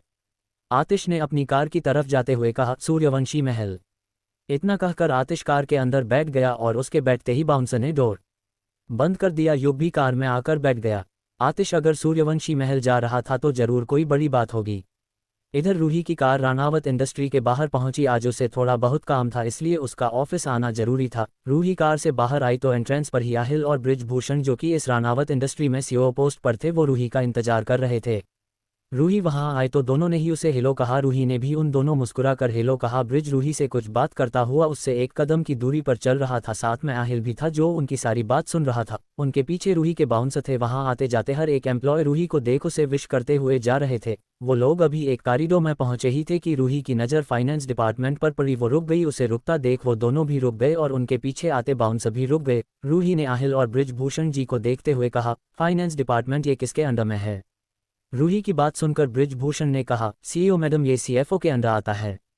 रूही ने ब्रिजभूषण की तरफ देखा और आराम से कहा, नाम क्या है उनका। ब्रिजभूषण ने उसकी बातों जवाब देते हुए कहा, नवनीत गुजर। रूही ने हाँ में सिर हिलाया और ब्रिजभूषण को देखते हुए कहा, मिस्टर भूषण क्या मैं उनसे मिल सकती हूँ। ब्रिजभूषण रूही की बात सुनकर मुस्कुराकर बोले, सीईओ मैडम ये कोई पूछने की बात है, आप जब चाहे मिल सकती है, मैं उसे आपके कैबिन में भेज दूंगा। रूही ने न में सिर हिलाते हुए कहा, नहीं केबिन बुलाने की जरूरत नहीं है, हम खुद ही चलते हैं। इतना कहकर वो फाइनेंस डिपार्टमेंट की तरफ बढ़ चुकी थी। बृजभूषण को कुछ भी कहने का मौका दिए बगैर आहिल और बृजभूषण भी अब उसके पीछे चल दिए। रूही जब वहां आई तो इस डिपार्टमेंट का माहौल बिल्कुल अलग था। कई लोग आपस में झुंड बनाकर बातें कर रहे थे, बहुत से ऐसे भी थे जो सिंसियर होकर अपना काम कर रहे थे मगर वो काम न करते लोगों के मुकाबले कम थे। रूही को ऐसी उम्मीद तो बिल्कुल नहीं थी। वो कुछ हाल हैरानी से देखती रही। पीछे आते आहिल और बृजभूषण दोनों ने जब रूही को रुका हुआ देखा तो उनकी नज़रें भी सामने चली गई। वो दोनों एक दूसरे को देखने लगे। इस नज़ारे की उम्मीद तो उन्होंने भी नहीं की थी, हालांकि अभी दोनों को ही नहीं पता था कि रूही ये देखकर क्या करेगी। बृजभूषण ने अपना गला साफ करते हुए उन सभी से कहा, क्या हो रहा है यहाँ? बृजभूषण की आवाज़ सुनकर सबके सब हड़बड़ाकर खड़े हो गए और रूही को देखकर एक पल के लिए सब ठिठक गए। वो जैसे देख रही थी उनका घबराना लाजमी था। उन सभी ने रूही को विश किया तो रूही ने उन सभी की तरफ देखते हुए आराम से कहा, मिस्टर गुजर का असिस्टेंट कौन है? रूही के इतना कहते ही वहां एक शख्स सामने आया। ये वही था जो अभी कुछ देर पहले टेबल पर बैठा सबको लतीफ़े सुना रहा था और सब उसके हाथ पर ताली मारकर हंस रहे थे। रूही ने उससे कहा, तुम्हारे सर का कैबिन किस तरफ है? रूही की बात सुनकर उस असिस्टेंट ने उसे एक तरफ इशारा करते हुए कहा, मैडम इस तरफ। मैडम वो हमारे सर अभी आए नहीं है। उसकी बात सुनकर रूही की नज़रें अपनी हाथ में पहनी वॉच की तरफ चली गई। 12 बजने वाले थे और कंपनी का CFO अब तक कंपनी आया नहीं था। फिर ये फाइनेंस के मामलों को हैंडल कौन करता है? रूही केबिन के अंदर चली गई। वो केबिन काफ़ी बड़ा था। रूही वहां चारों तरफ नज़र डालते हुए डेस्क के नज़दीक आई। उसने टेबल पर रखी एक फाइल उठाकर देखा। इतने में ही केबिन में एक शख्स एंटर हुआ। रूही मुड़कर उसे देखने लगी। तभी कमरे में मौजूद बृजभूषण ने रूही के पास जाकर धीमी आवाज में कहा, मैडम यही है नवनीत गुजर। नवनीत रूही को देख घबराहट में मुस्कुराते हुए बोले, गुड मॉर्निंग CEO मैडम। उद्धरण चिन्ह। तो रूही ने उसकी चेयर के पास जाकर कहा, मॉर्निंग तो कब की हो चुकी है मिस्टर गुजर, वक्त देखिए लंच का टाइम होने वाला है। रूही की बात सुनकर वो हड़बड़ाकर बोला, जी मैडम, वो आज मैं थोड़ा लेट हो गया, कल से टाइम पर आऊँगा। रूही ने उसकी चेयर पर बैठते हुए उसे सीरियस होकर देखते हुए कहा, मिस्टर गुजर आप सिर्फ आज लेट नहीं हुए हैं बल्कि कई महीनों से आप लेट ही आ रहे हैं। आपके असिस्टेंट आपके लेट आने के गवाह है और शाम को भी आप वक्त से पहले ही निकल जाते हैं। और ये क्या पहनकर आए हैं? क्या आप कहीं पार्क में आए हैं या फिर अभी तक आप अपने घर वाले जॉन से बाहर ही नहीं निकले हैं? ये ऑफिस है मिस्टर गुजर, यहाँ सबके लिए फॉर्मल ड्रेस पहनना एक रूल है, क्या आपको नहीं पता? नवनीत गुजर अपनी शर्ट ठीक करने लगे। वो बिल्कुल कैजुअल ड्रेस में थे और नॉर्मली वो ऐसे ही आते थे। चूंकि यहाँ कोई CEO नहीं था इसलिए उन्हें टोकने वाला कोई नहीं था तो वो अपनी मनमानी करते थे। नवनीत ने अपना सिर झुकाकर कहा, आई एम सॉरी मैडम, आगे से नहीं होगा। रूही चेयर से खड़ी हुई और उससे बोली, सही कहा, अब आगे से नहीं होगा क्योंकि अब आप यहाँ काम नहीं करेंगे। शाम तक आपका रेजिग्नेशन लेटर मेरे असिस्टेंट के पास होना चाहिए। रूही वहां से चली गई और नवनीत हैरान भरी नजरों से रूही को देखने लगा। रूही के पीछे ही आहिल और बृजभूषण भी जा चुके थे। रूही के कैबिन में। रूही अपने केबिन में आ गई। वो चेयर पर बैठी, उसके पीछे आहिल उसके कैबिन में आया। रूही ने अपनी चेयर पर बैठकर कहा, आहिल जब तक जरूरत न हो तब तक मुझे डिस्टर्ब मत करना, मुझे प्रिपरेशन करनी है। उद्धरण चिन्ह। रूही की बात सुनकर आहिल ने कहा, दी आपको क्यों आना था, मैं सब संभाल लेता। इस पर रूही ने आपका लैपटॉप खोलकर उससे कहा, जानती हूँ मगर आना जरूरी था। अभी देखा न तुमने मिस्टर गुजर दोपहर को आकर कह रहे हैं गुड मॉर्निंग, सीरियसली? अच्छा हाँ, उनका रेजिग्नेशन लेटर ले लेना और उन्हें मेरे पास मत भेजना। रूही ने आहिल को देखते हुए कहा तो आहिल ने हाँ में सिर हिलाया और वहां से चला गया। उसके जाने के बाद रूही अपना काम करने लगी। 2-3 घंटे तक लगातार पढ़ने के बाद रूही ने अपना सिर पीछे चेयर से टिका लिया। उसे थोड़ी थकान सी महसूस हो रही थी। उसने अपना सिर पीछे टिकाया और आंखें बंद कर ली। बस इतने में वो नींद में चली गई। रात का वक्त था, घनी अंधेरी रात और तेज बारिश हो रही थी। तेज बिजली कड़क रही थी। एक कार इतनी तेज बारिश में खाली सड़क पर रुकी थी। कार के अंदर एक 5 साल की बच्ची बैठी थी और उसके साथ एक आदमी बैठा था। एक औरत उस कार के सामने आकर खड़ी हो चुकी थी और वो अपने सामने खड़े लोगों को देख रही थी। जहां कई सारी गाड़ियां खड़ी थी वहां बहुत सारे गार्ड खंडे थे। वो लगभग 100-200 तो होंगे। इतने लोगों को देख उस औरत ने मुड़कर कार की तरफ देख वो 6-7 साल की बच्ची आंखों में चमक लिए मुस्कुरा दी और उसकी मुस्कुराहट देखकर वो औरत भी नम आंखों से मुस्कुरा दी और फिर उन लोगों की तरफ बढ़ गई। वो गार्ड भी उसके नज़दीक बढ़ गए और पल भर में ये जगह कोई जंग का मैदान बन चुका था। वो औरत जैसे लड़ रही थी उन गार्ड के बीच डर बढ़ चुका था। हालांकि चोट तो उसे भी आई थी मगर इतनी चोटों से उसे कहाँ फर्क पड़ता था। अंदर बैठी उसकी बेटी उसे देखकर खुश हो रही थी क्योंकि उसके लिए तो एक गेम था। वो औरत आगे बढ़ी कि नकाब पहने एक शख्स ने उसकी तरफ गोली चला दी। गोली जाकर उस औरत के सीने में जाकर लगी और वो लड़खड़ा गई मगर रुकी नहीं। तभी वहां वो 3-4 लोग जिन्होंने अपने चेहरे ढके हुए थे वो सब उस औरत की तरफ बढ़ने लगे। देखकर ही लग रहा था कि वो इन गार्ड के मालिक थे। उनमें से एक ने एक खंजर निकाला और उससे उस औरत पर चलाने के लिए आगे बढ़ा कि उस औरत ने उसका हाथ पकड़ लिया और इतनी कसकर पकड़ा था कि वो अपना हाथ छुड़ा नहीं पा रहा था। इतने में किसी ने पीछे से उस औरत के पीठ में खंजर घुसा दिया। कार बैठा वो शख्स ये देखकर जोर से चीखा, जी वो दरवाजा खोलकर जाने वाला था कि उसकी नज़र पीछे बैठी रूही पर गई। उसे देखकर उसके आगे बड़े हाथ जो हैंडल को पकड़ चुके थे, उसने अपने हाथ हटा लिए। वही रूही जो सामने देख रही थी, वो अब समझ चुकी थी कि ये कोई गेम नहीं है, उसकी माँ वाकई किसी मुसीबत में थी। वो रतन जी से बोली, काका मामा बल्ब। रतन जी अपने आंसू पीकर बैठे थे, वो चाहकर भी कुछ नहीं कर पा रहे थे। उनके पास फोन भी नहीं था कि वो किसी से मदद मांग सके। बाहर इरावती चारों तरफ से उन दरिंदों के बीच फंसी थी। वो सभी उसे इस कदर जख्मी कर चुके थे कि अब उनका बचना मुश्किल था। उनकी हालत बहुत बुरी हो चुकी थी। उनके पेट से खून रिस रहा था, होठों से नाक से खून निकल रहा था, उनकी कितनी ही उंगलियां कट चुकी थी। उनमें से एक शख्स ने उसके पेट में लगा चाकू बेरहमी से निकाल दिया। कार में बैठी रूही बाहर जाने के लिए चीख रही थी। वो डोर पर हाथ मार रही थी और अचानक डोर खुल गया। गलती से उसका हाथ उसके हैंडल पर लग गया। रतन जी ने बेबस और आंखों में आंसू लिए सामने इरावती ठाकुर को देख रहे थे, लेकिन उन्होंने जैसे ही रूही को बाहर जाते देखा तो उनकी डर से बड़ी हो गई। इधर रूही कड़कती बिजली के बीच बाहर आ गई। वो चीखी, मामा।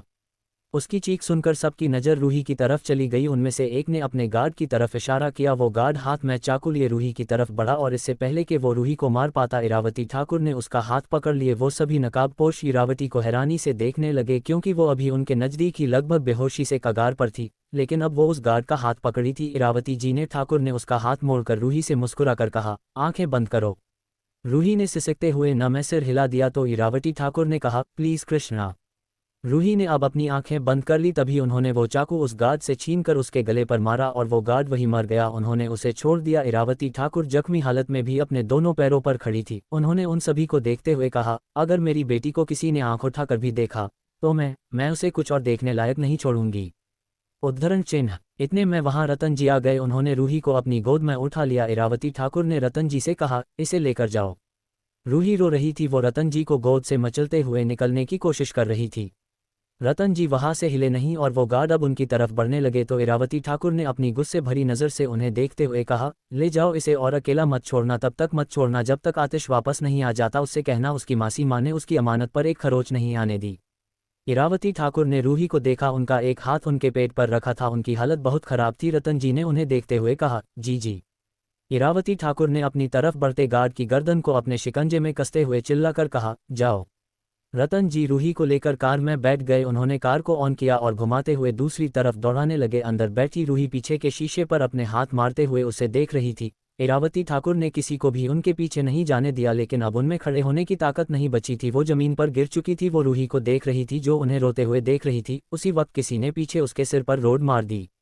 कैबिन में अपनी कुर्सी पर सोती रूही की आंखें खुल गई। वो गहरी सांसें ले रही थी। उसके माथे पर पसीने की बूंदें थी और आंखों में आंसू थे। वो अपनी चेयर से उठी और उसने अपने कांपते हाथों से पानी का गिलास उठाया, मगर वो गिलास भी उसके हाथ से छुटकर नीचे गिर गया। आहिल अंदर आया और उसने जब रूही को देखा तो वो भागते हुए उसके पास आया।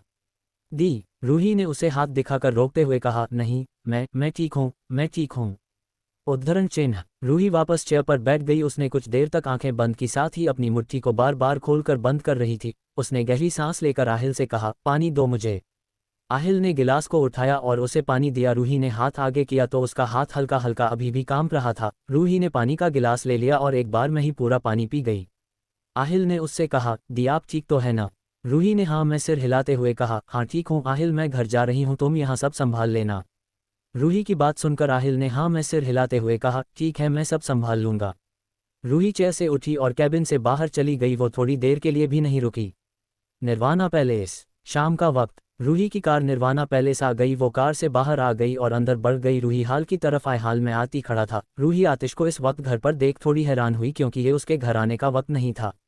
आतिश फोन पर बात कर रहा था। रूही पहले तो उसकी तरफ बढ़ने लगी, लेकिन फिर वो उसके पास जाना छोड़ आगे बढ़ गई। वो सीढ़ियों तक पहुंची थी कि आतिश ने उसका हाथ पकड़ लिया। रूही ने मुड़कर उसे देखा। आतिश ने अपना फोन अपने पॉकेट में रखा और उसे देखा। उसने रूही से कहा, तुम्हें आने में वक्त था रूह? रूही आज जल्दी आ गई थी, जबकि उसे 1 घंटे बाद आना चाहिए था। आतिश को खुद भी नहीं पता कि रूही जल्दी क्यों आई, इसलिए उसने ये सवाल रूही से किया। रूही ने उसकी बात सुनकर कहा, हाँ वो कल पेपर है न, तो प्रिपरेशन करनी थी बस इसलिए। उद्धरण चिन्ह। आतिश जो काफी देर से रूही के हाव भाव को देख रहा था, उसने रूही की बात सुनकर उसके हाथ को ठीक से पकड़ा और उसके नजदीक बढ़ गया। वो उसके चेहरे को देखने लगा। उसकी आंखें जो कुछ धुली धुली सी साफ नजर आ रही थी, उसकी आवाज जो कुछ बैठी हुई थी, उसके पलके जो आपस में चिपकी हुई थी। रूही का हाथ भी गर्म था, जितना आतिश ने महसूस किया था। आतिश को जैसे जैसे समझ आ रहा था, वैसे वैसे उसका चेहरा सख्त पड़ता जा रहा था। रूही भी आतिश को देख रही थी। वो अपना दूसरा हाथ उसके सीने पर रखकर बोली, क्या हुआ? आतिश ने अचानक ही कहा, अटैक क्यों आया था रूह? उद्धरण चिन्ह। आतिश की बात सुनकर रूही उसे हैरान होकर देखने लगी। उसने अपनी नजरें उससे हटा ली। वो मोड़कर दूसरी तरफ देखने लगी। उसने कहा, अटैक नहीं, नहीं तो। वो रूही उलझन से कह रही थी। उसके जहन ये बात साफ नहीं हो रही थी कि वो आतिश को सब बता दे या फिर रहने दे। वैसे तो बताने जैसा कुछ था भी नहीं उससे। वो सपना अचानक आया था और छुपाने जैसा भी कुछ नहीं था, लेकिन रूही अब तक तय नहीं कर पाई थी। आतिश ने उसकी बातों को नज़रअंदाज करते हुए कहा, वजह पूछी है, ये नहीं पूछा कि आया था या नहीं। रूही आतिश को देखने लगी। हाँ, उसने ये नहीं पूछा था कि उसे पैनिक अटैक आया था या नहीं। उसने सिर्फ इतना पूछा था कि क्यों आया था। वो वजह जानना चाहता था। ये बात तो उसे भी पता था कि उसे अटैक आया था। रूही उससे कुछ कहने को हुई तभी आतिश उसे अपने साथ हॉल की तरफ ले आया। उसने पानी का गिलास दिया और उसकी दवाई, जिसका एक पैकेट उसके पास हर वक्त रहता था, उसने उसमें से एक गोली निकालकर रूही को दे दिया। रूही ने आतिश को देखते हुए कहा, आतिश प्लीज़, मुझे नहीं खानी ये दवाएं। उसकी बात सुनकर आतिश ने कुछ पल तो रूही को देखा, फिर कहा, ठीक है, फिर इंजेक्शन के लिए तैयार रहना। इंजेक्शन की बात सुनकर रूही की आंखें बड़ी हो गई। उसने उसके हाथ से गोली ले ली और कहा, नहीं नहीं, यही ठीक है, मैं इसे खा लूंगी। रूही ने दवाई ले ली और उसके ऊपर पूरा पानी पी गई। ये उसके गले की दवाई थी। वैसे तो वो ठीक थी, मगर बस कुछ दिन ये दवाई चलने वाली थी। रूही ने पानी का गिलास रखकर आतिश को गले लगा लिया और अपना सिर उसके सीने पर रख लिया। फिर बोली, मुझे सब याद आ गया था दोबारा। रूही का इतना काफ़ी था। आतिश को उसकी वजह पता चल चुकी थी। उसने कुछ नहीं कहा और रूही को अपनी बाहों में समेट लिया। आतिश के आंखों के सामने कुछ मंजर कुछ चलने लगे। रात का वक्त था, बारिश खत्म हो चुकी थी। इरावती जख्मी हालत में उन कई लाशों के बीच पड़ी थी। तभी वहां एक साथ कई सारी कार रुकी और उसमें से एक बच्चा बाहर निकला जो काफ़ी तेज दौड़ते हुए उस तरफ आया, मगर ज्यों ही उसकी नज़र लाश बन चुकी इरावती ठाकुर पर पड़ी तो उसके कदम हल्के पड़ गए। वो उस तरफ आया। उसके कदम इस तरह कभी नहीं रुके थे जैसे आज रुक चुके थे। वो धीरे कदम लेकर आगे बढ़ गया और उनके पास आकर बैठ गया। उसने उनका खून से लथपथ हाथ पकड़ा और कसकर पकड़ लिया। उसकी आंखें लाल थी, बिल्कुल लाल लावा जैसी। उसके चेहरे से नजर आ रहा था कि इस वक्त उसके अंदर तूफान आया हुआ था। उसने उनका सिर सहलाया जैसे वो उसका सहलाया करती थी। तभी किसी ने उस लड़के कंधे पर हाथ रखते हुए कहा, हुकुम, इन्हें अब ले जाना होगा। अचानक सब धुंधला हो गया और आतिश अपने अतीत से निकलकर आज में आया। उसने रूही को और भी कसकर अपनी बाहों में समेट लिया और रूही के सिर पर हाथ रखकर उसके सिर पर अपने होंठ रख दिए। बेखौफ आदतें, आतिश की वार्निंग। रूही का प्रयाग जाना। राजस्थान, जयपुर, रात का वक्त। निर्वाणा पैलेस में आज दादाजी आए हुए थे। वो डिनर के टाइम पर आए थे तो रूही ने उन्हें जबरदस्ती अपने साथ डिनर के लिए रोक लिया। दादाजी ने आतिश की तरफ देखा जिसने उन्हें एक नज़र भी नहीं देखा था। न तो उसने जाने को कहा और न रुकने को कहा। रूही को तो वो वैसे भी मना नहीं करता था क्योंकि ये रूही का भी घर था, इसलिए वो उसे किसी को बुलाने से मना नहीं करता था। हाँ, मगर वीरेंद्र और मालिनी जी अगर ये दोनों हो तो आतिश जरूर भड़क जाता था। डिनर के बाद सब हॉल में सोफे पर बैठ थे। दादाजी एक सिंगल सोफे पर अपनी छड़ी को पकड़े बैठे थे और उनके दाएं तरफ आतिश अपने एक पैर के ऊपर पैर रखकर बैठा था। उसकी कोहनी सोफे के हेड रेस्ट पर टिकी थी और उसकी हथेली की उंगलियां आतिश के होठों के पास थी। उसके नजदीक ही उसी सोफे पर रूही बैठी थी। रूही ने दादाजी को देखते हुए मुस्कुराकर कहा, कहिए दादू, क्या बात करना चाहते थे आप? दादू ने अपनी छड़ी पर अपना हाथ घुमाते हुए कहा, तुमने आज किसी को कंपनी से निकाला था। दादू की बात सुनकर रूही को समझ आ गया था कि वो किसकी बात कर रहे हैं। रूही ने हाँ में सिर हिलाकर कहा, जी दादू। रूही की बात सुनकर दादू ने कहा, बेटा, वो हमारे बहुत पुराने और काबिल एम्प्लॉय है और उनके पिताजी भी हमारी कंपनी में जॉब करते थे। काफ़ी भरोसेमंद शख्स थे, तुम्हें उन्हें नहीं निकालना चाहिए। दादू की बात सुनकर रूही ने कहा, मैंने उन्हें ऐसे नहीं निकाला है दादू, सब कुछ देखकर और सोच समझ कर किया है। हाँ, हो सकता है उनके डैड बहुत काबिल शख्स हो, मगर ये शख्स काबिल बिल्कुल नहीं है। अगर होते तो मैं उन्हें एक मौका जरूर देती। दादू ने हाँ में सिर हिलाया और कहा, हाँ तुम्हारी बात ठीक है रूही, लेकिन फिर भी एक बार ज़रा फिर से सोच लो। रूही ने आराम से कहा, मैं सोच चुकी हूँ दादू, मेरा फैसला नहीं बदलेगा।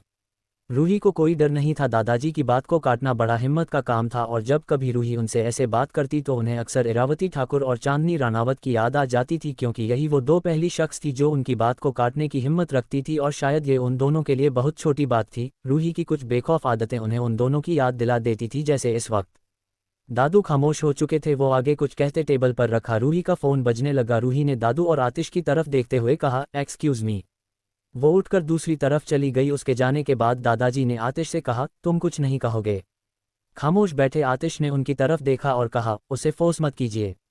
यही कुछ 4-5 लफ्ज़ उसने ऐसे कहे कि मानो कोई वार्निंग दी हो, जिसे कोई समझे या ना समझे, मगर दादाजी जरूर समझ चुके थे। बेहद पुराने और मंजे हुए शख्स थे। वो काली दुनिया से गहरा नाता था उनका, लेकिन फिर भी आतिश का ये अंदाज उन्हें अक्सर मुश्किल में डालकर रख देता था। वो वाहिद ऐसा शख्स था जिससे कभी कभी वो भी डरते थे। तुम कहना क्या चाहते हो? दादाजी ने एक गहरी सांस लेकर उससे कहा। उन्होंने उसकी बातों से अनजान बनने की पूरी कोशिश की थी। आतिश ने उनकी बात सुनकर उनकी तरफ देखते हुए कहा, वही जो आप समझ रहे हैं। आतिश का लहजा अभी भी शांत था, मगर ये शांति भी दहशत का काम करती थी। दादाजी ने नमे सिर हिलाकर कहा, मैं चाहता था कि तुम उसे समझाओ, लेकिन तुम्हारी हरकतें देखकर समझ आ गया कि तुम कुछ नहीं करने वाले। वो खड़े हो गए और आतिश की तरफ देखते हुए बोले, खैर जैसी तुम दोनों की मर्जी, अब मैं चलता हूँ। वो निर्वाणा पैलेस से चले गए। उनके जाते ही रूही अपना फ़ोन रखकर आतिश के पास आते हुए कहा, दादू चले गए। आतिश ने खड़े होकर कहा, हम कल तुम्हारा एग्जाम है, तुम्हें अब सो जाना चाहिए। रूही ने हाँ में सिर हिला दिया और अपने कमरे की तरफ चली गई।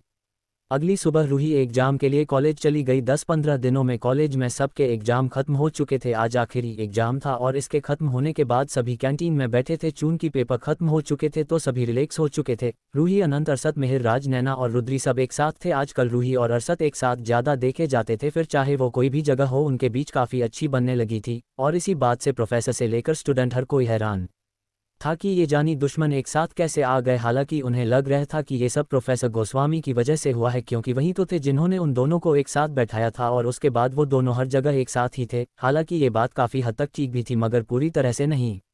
अब ये नया असाइनमेंट एग्जाम खत्म हुआ नहीं कि एक नया काम पकड़ा दिया। नैना ने परेशान होकर कहा तो मिहिर बोला, हाँ तो ठीक है न, इसमें इतना परेशान होने वाली तो कोई बात नहीं है, हमें बाहर घूमने को भी तो मिलेगा, मूड फ्रेश हो जाएगा। मिहिर को बात सुनकर अनंत ने उन सभी की तरफ देखते हुए कहा, वो सब तो ठीक है, लेकिन इस बार कहाँ जाएंगे। अनंत की बात सुनकर राज ने कहा, मसूरी। मसूरी का नाम सुनकर रुद्री ने चिढ़ते हुए कहा, नहीं प्लीज़ वहाँ नहीं, वहाँ हम घूम आए हैं, कहीं और चलते हैं। रुद्री की बात सुनकर नैना ने कहा, तो कश्मीर। इस बार अनंत ने नमे सिर हिलाते हुए कहा, उस पर असाइनमेंट बना चुके हैं, वो जगह तो बिल्कुल नहीं। उन सभी की बातों के बीच अरसद ने कहा, तो प्रयागराज चले। वो रूही को देखकर बोला। अरसद की बात सुनकर सब उसकी तरफ देखने लगे। रूही जो अनंत का चेहरा देख रही थी, उसने अरसद पर अपनी नज़रें घुमा उसे देखते हुए कहा, प्रयाग ये तो अच्छी जगह है, वहाँ बहुत सारा कंटेंट मिल जाएगा। अनंत ने भी हाँ में सिर हिलाकर कहा, हाँ सही कहा, हम वहाँ कभी गए भी नहीं है। राज अनंत की बात सुनकर बोला, प्रयाग हमारे लिए बिल्कुल नया हो जाएगा, होटल वगैरह देख लेते हैं फिर चलते हैं। होटल के बारे में सुन अरसद ने कहा, तुम लोगों को वहाँ होटल में रुकने की ज़रूरत नहीं है, वहाँ मेरा घर है। अरसद की बात सुनकर रूही कुछ हैरान होकर उससे कहा, तुम प्रयाग के रहने वाले हो। अरसद ने उसे देखा में सिर हिला दिया। तभी रुद्री ने उसे घूरते हुए कहा, लेकिन हम तुम्हारे घर क्यों जाएंगे, हम कहीं और भी रुक सकते हैं। रुद्री की बात सुनकर अरसद ने आराम से लापरवाह होकर कहा, हाँ तो तुम्हें लेकर कौन जा रहा है, तुम अकेली किसी भी होटल में रुक लेना, मैं तो बाकी सबकी बात कर रहा था। अरसद की बात सुनकर रुद्री उसे मुंह खोले देखने लगी। उसे देखकर बाकी सबके चेहरे पर दबी दबी सी हंसी आ गई। रुद्री ने अरसद की बातों का जवाब देते हुए कहा, ये सब मेरे दोस्त हैं और मेरे बिना कहीं नहीं जाएंगे। इतना कहकर उसने रूही और बाकी सबकी तरफ देखा, फिर कहा, क्यों, मैंने सही कहा ना। रुद्री की बात सुनकर मिहिर ने न में सिर हिला दिया और बाकी सबका इशारा भी कुछ मिहिर जैसा ही था। रुद्री उन लोगों को गुस्से और हैरानी से घूरते हुए बोली, तुम सबके सब धोखेबाज हो, इस अरसद के लालच में आकर फंस गए लालची लोग। रुद्री को हाइपर होता देख रूही ने उसके कंधे पर हाथ रखकर कहा, सही कहा, हम सब लालची है, लेकिन तू तो लालची नहीं है और तुझे अरसद कुछ खास पसंद भी नहीं है, इसलिए तू उसके घर बिल्कुल मत जाना और अपनी बात पर कायम रहना। तू दिखा दे सबको कि तू बिल्कुल भी लालची नहीं है। तू ये कर सकती है रुद्री, लेकिन हम सब नहीं कर सकते, इसलिए हम तो जाएंगे। रुद्री जो पहले रूही की बात पर सिंसियर होकर हाँ में सिर हिला रही थी, वो उसके आखिरी के लफ्ज सुनकर उसे घूर कर देखने लगी तो वही बाकी सब रूही की बात सुनकर हंसने लगे। रूही अपनी चेयर से उठ गई, क्योंकि उसे पता था कि इतना सब सुनने के बाद रुद्री उसे नहीं छोड़ेगी। रुद्री भी उसके पीछे उसे पकड़ने लिए भागी। वो चीड़ और गुस्से से रुककर बोली, रूही की बच्ची, क्या मैं तुझे पागल दिखाई दे रही हूँ। रूही ने रुककर अपने दोनों का कंधे लापरवाही से उचकाते हुए कहा, मैं तो तेरा साथ दे रही थी, तुझे एनकरेज कर रही थी। रुद्री उसे पकड़ने के लिए उसके पीछे भागते हुए बोली, तू रुक जा। वो दोनों तो कैंटीन से जा चुकी थी। नैना भी वहां से उठते हुए बोली, मैं उन दोनों लो लेकर आती हूँ। उन तीनों लड़कियों के जाने के बाद अनंत ने कहा, ये तो गई, अब ये बताओ जाना कब है। राज ने अपनी कोक पीते हुए कहा, आज सब अपने पेरेंट्स से पूछ लेंगे, फिर कल चलते हैं, ताकि असाइनमेंट बनाने के साथ हम थोड़ा एंजॉयमेंट भी कर पाए। राज की बात सबको सही लगी। अरसद भी मुस्कुरा रहा था। बहुत दिनों से वो यही सोच रहा था कि रूही को प्रयाग कैसे लेकर जाए और फाइनली इस असाइनमेंट के वजह से ही सही उसे वो रास्ता मिल गया था। वो खुद जल्द से जल्द रूही को अपने डैड से मिलाना चाहता था। शाम का वक्त, रूही की निर्वाणा पैलेस आए। आतिश आज पहले से ही घर पर था। रूही अंदर आई तो एक स्टाफ ने उसके आते ही उसे पानी का गिलास दे दिया। रूही ने अपनी का गिलास लेकर उसे मुस्कुराकर थैंक यू कहा। घर के सभी स्टाफ को रूही का नेचर बड़ा पसंद था। वो किसी की गलती पर भी गुस्सा नहीं करती थी, हाँ कभी कभार समझा दिया करती थी, और उसके बात करना का तरीका भी उन सब के साथ हमेशा नॉर्मल ही रहता था। वो एक नौकर है, ये सोचकर उसके लहजे में कभी कोई बदलाव नहीं आता था। ये रूही का नेचर था कि वो अच्छों के लिए अच्छी थी, मगर बेफालतू में जो उससे उलझे वो फिर उसे छोड़ती नहीं थी। निर्वाणा का सारा स्टाफ रूही से परिचित हो चुका था और रूही भी सारे स्टाफ से परिचित हो चुकी थी, इसलिए रूही अक्सर उन्हें उनके नाम से बुलाती। जो उससे उम्र में बड़े तो उन्हें अंकल कहती थी और जो उसे अपने बराबर लगते थे उन्हें अपने नाम से बुलाती थी। ज़्यादातर स्टाफ उम्र में रूही से बड़ा ही था। जब तक रूही पैलेस में मौजूद रहती थी किसी स्टाफ को डर नहीं लगता था, लेकिन रूही के निकलने के बाद डर उनके जहन में आकर बस जाता था। अभी रूही ने पानी का गिलास उस स्टाफ से लेकर कहा, उरूज इतिश कहाँ है? मैंने उनकी कार देखी, वो घर आ गए हैं। रूही की बात सुनकर उरूज ने हाँ में सिर हिलाकर कहा, जी यंग मैडम, बॉस तो अपने स्टडी रूम में है, उनके साथ युग सर और करण सर भी है, शायद कोई जरूरी मसलत कर रहे हैं। उद्धरण चिन्ह। रूही ने पानी पीकर गिलास उसे दिया और कहा, ओके मैं मिलकर आती हूँ, जब तक तुम मेरे लिए चाय बना दो। चाय के बारे में सुन उरूज को वो वक्त याद आ गया जब आतिश ने गुस्से से खौलते हुए चाय के साथ पूरी टेबल को उसकी तरफ ही फेंका था। अगर उसने खुद एहतियात न रखा होता तो वो सब उसके ऊपर ही आकर गिरता। वो पल याद करके उरूज के बॉडी में सनसनी सी दौड़ गई। उसने डर और हिचकिचाहट से रूही से कहा, मैडम मैं आपके लिए जूस ले आऊं? उरूज थोड़ा डर भी रही थी क्योंकि वो रूही को न जो कह रही थी, जितना उसे मालूम था कि रूही को किसी भी चीज़ के लिए मना नहीं करना था, फिर वो जो भी चाहे। लेकिन अगर रूही की तबीयत खराब हुई तो भी बात उसकी जान पर आ सकती थी, इसलिए उसने जूस के लिए कहा। लेकिन फिर भी अगर रूही नहीं मानी तो उसे चाय लानी ही होगी। इधर आतिश से मिलने की जल्दबाजी में रूही ने उस पर इतना ध्यान नहीं दिया। उसने कहा, ओके ले आओ।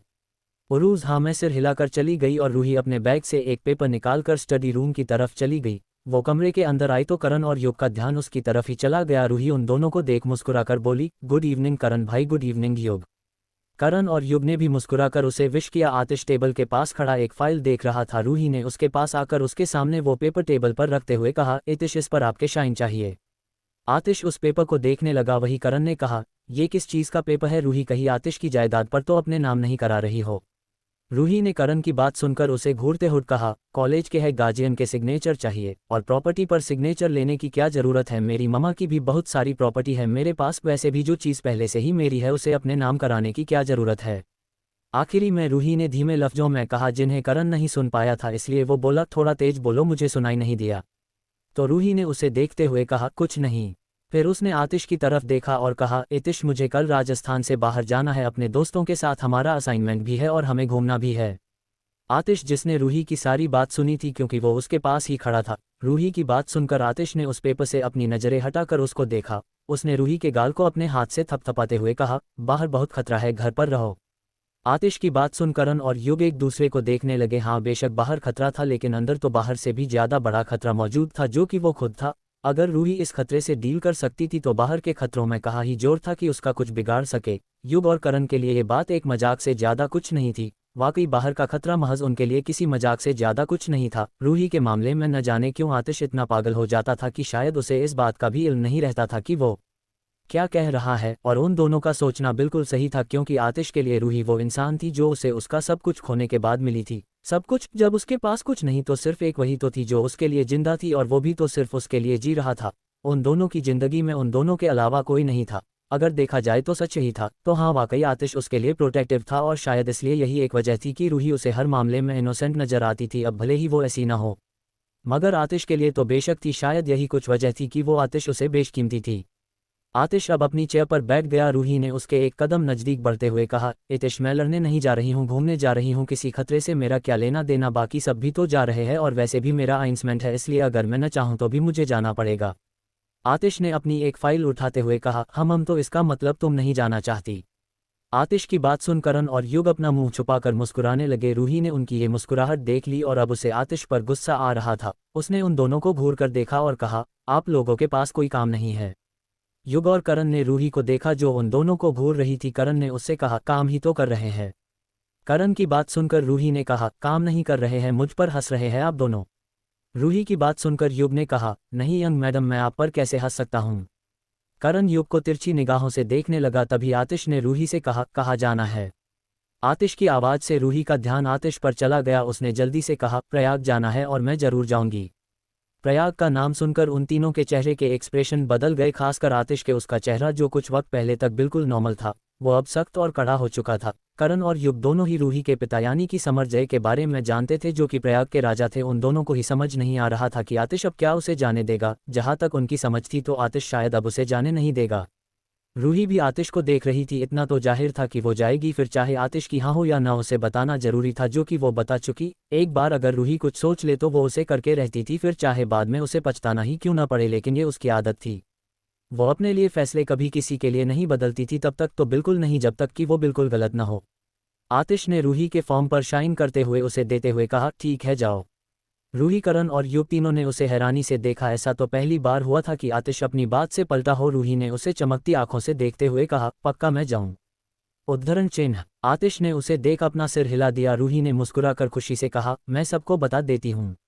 रूही अपना फॉर्म लेकर चली गई और आतिश उसे देखने लगा। उसके जाने के बाद भी वो उस दरवाजे को देख रहा था। करण ने भी दरवाजे से अपनी नजरें हटाते हुए आतिश को देखा और कहा, ये सब क्या है? आतिश प्रयाग में समर जय रहता है, अगर रूही को समर जय प्रताप सिंह के बारे में पता चला? आतिश ने उसकी बात काटकर अपनी पीठ को पीछे चेयर से लगाते हुए आराम से कहा, तो चलने दो, अब वक्त आ गया है कि उसे ये बात पता चले। आतिश ने आखिर में दरवाजे पर नजर डालते हुए कहा। रूही अपने कमरे में आई। उसने रुद्री, नैना को फोन लगा दिया। तो फाइनली रूही प्रयाग जा रही है, अब क्या होगा? इस महल की राजकुमारी जो वापस आ रही है। उद्धरण चिन्ह। रात का वक्त। अपने कमरे में बेड के नज़दीक खड़ी रूही अपने कपड़े बैग में रख रही थी। वो एक छोटा सा बैग था जिसमें एक हफ्ते की पूरी पैकिंग आराम से हो सकती थी। वो प्रयाग जाने के लिए एक्साइटेड थी और अपनी एक्साइटमेंट में कुछ पल के लिए आतिश को भूल चुकी थी। जब वो पैकिंग करके अलग हटी तो उसे आतिश की याद आई। उसने टाइम देखा, 10 बज चुके थे। आतिश अब तक कमरे में आया नहीं था। रूही कमरे से बाहर आ गई और सीढ़ियों से उतरकर स्टडी रूम की तरफ आ गई। रूही ने एक दफ़ा नोक किया, फिर अंदर आ गई। आतिश अपनी चेयर पर पैर के ऊपर पैर रख कर बैठा था। उसके सामने एक फाइल खुली थी। उसका लैपटॉप तो पहले से ही ऑन था। आतिश ने ज़रा भी नज़र उठाने की जहमत नहीं की। रूही उसके पास टेबल पर अपने दोनों हाथ रखते हुए बोली, इतिश 10 बज गए हैं। आतिश ने उसे एक नज़र देखकर कहा, तो? उसकी बात सुनकर रूही ने उसके नज़दीक बढ़कर कहा, तो क्या सोना नहीं है आपको? आतिश ने हाथ में पकड़ी फाइल को टेबल पर रखकर रूही का हाथ पकड़कर उसे अपनी गोद में बैठाते हुए कहा, पैकिंग हो गई? रूही ने हाँ में सिर हिलाकर कहा, हाँ पैकिंग हो गई, सारा सामान रख लिया। अरशद का कॉल आया था, उसने कहा कि कल सुबह ही निकलना है। आतिश ने अरशद का नाम सुनकर कुछ नहीं कहा। अरशद के बारे में वो अच्छे से जानता था। कुछ देर खामोश रहकर रूही ने आतिश से कहा, आप भी चलिए हमारे साथ। रूही की बात सुनकर आतिश ने उसका सिर अपने सीने से लगाते हुए कहा, मैं बाद में आऊँगा। आतिश की बात सुनकर रूही ने अपनी चमकती आंखों से उसे देखते हुए कहा, क्या आप आएंगे? आतिश ने हाँ में सिर हिलाया और फिर अपना लैपटॉप बंद करते हुए रूही को अपनी गोद में उठा लिया। रूही ने उसका कॉलर पकड़ते हुए कहा, इतिश आप कब आएंगे? आतिश ने उसे कमरे की तरफ ले जाते हुए कहा, सरप्राइज है रूह। आतिश की बात सुन रूही ने चिढ़ते हुए कहा, सीधे सीधे क्यों नहीं कहते कि आपको मुझे परेशान करना है? अब तक वो दोनों कमरे में आ चुके थे। आतिश ने रूही को बेड पर बैठाकर शांत आवाज में कहा, हाँ शायद। उद्धरण चिन्ह। रूही उसे देखती रह गई और वो क्लोजेट की तरफ चला गया। रूही ने आतिश की नकल उतारते हुए कहा, हाँ शायद।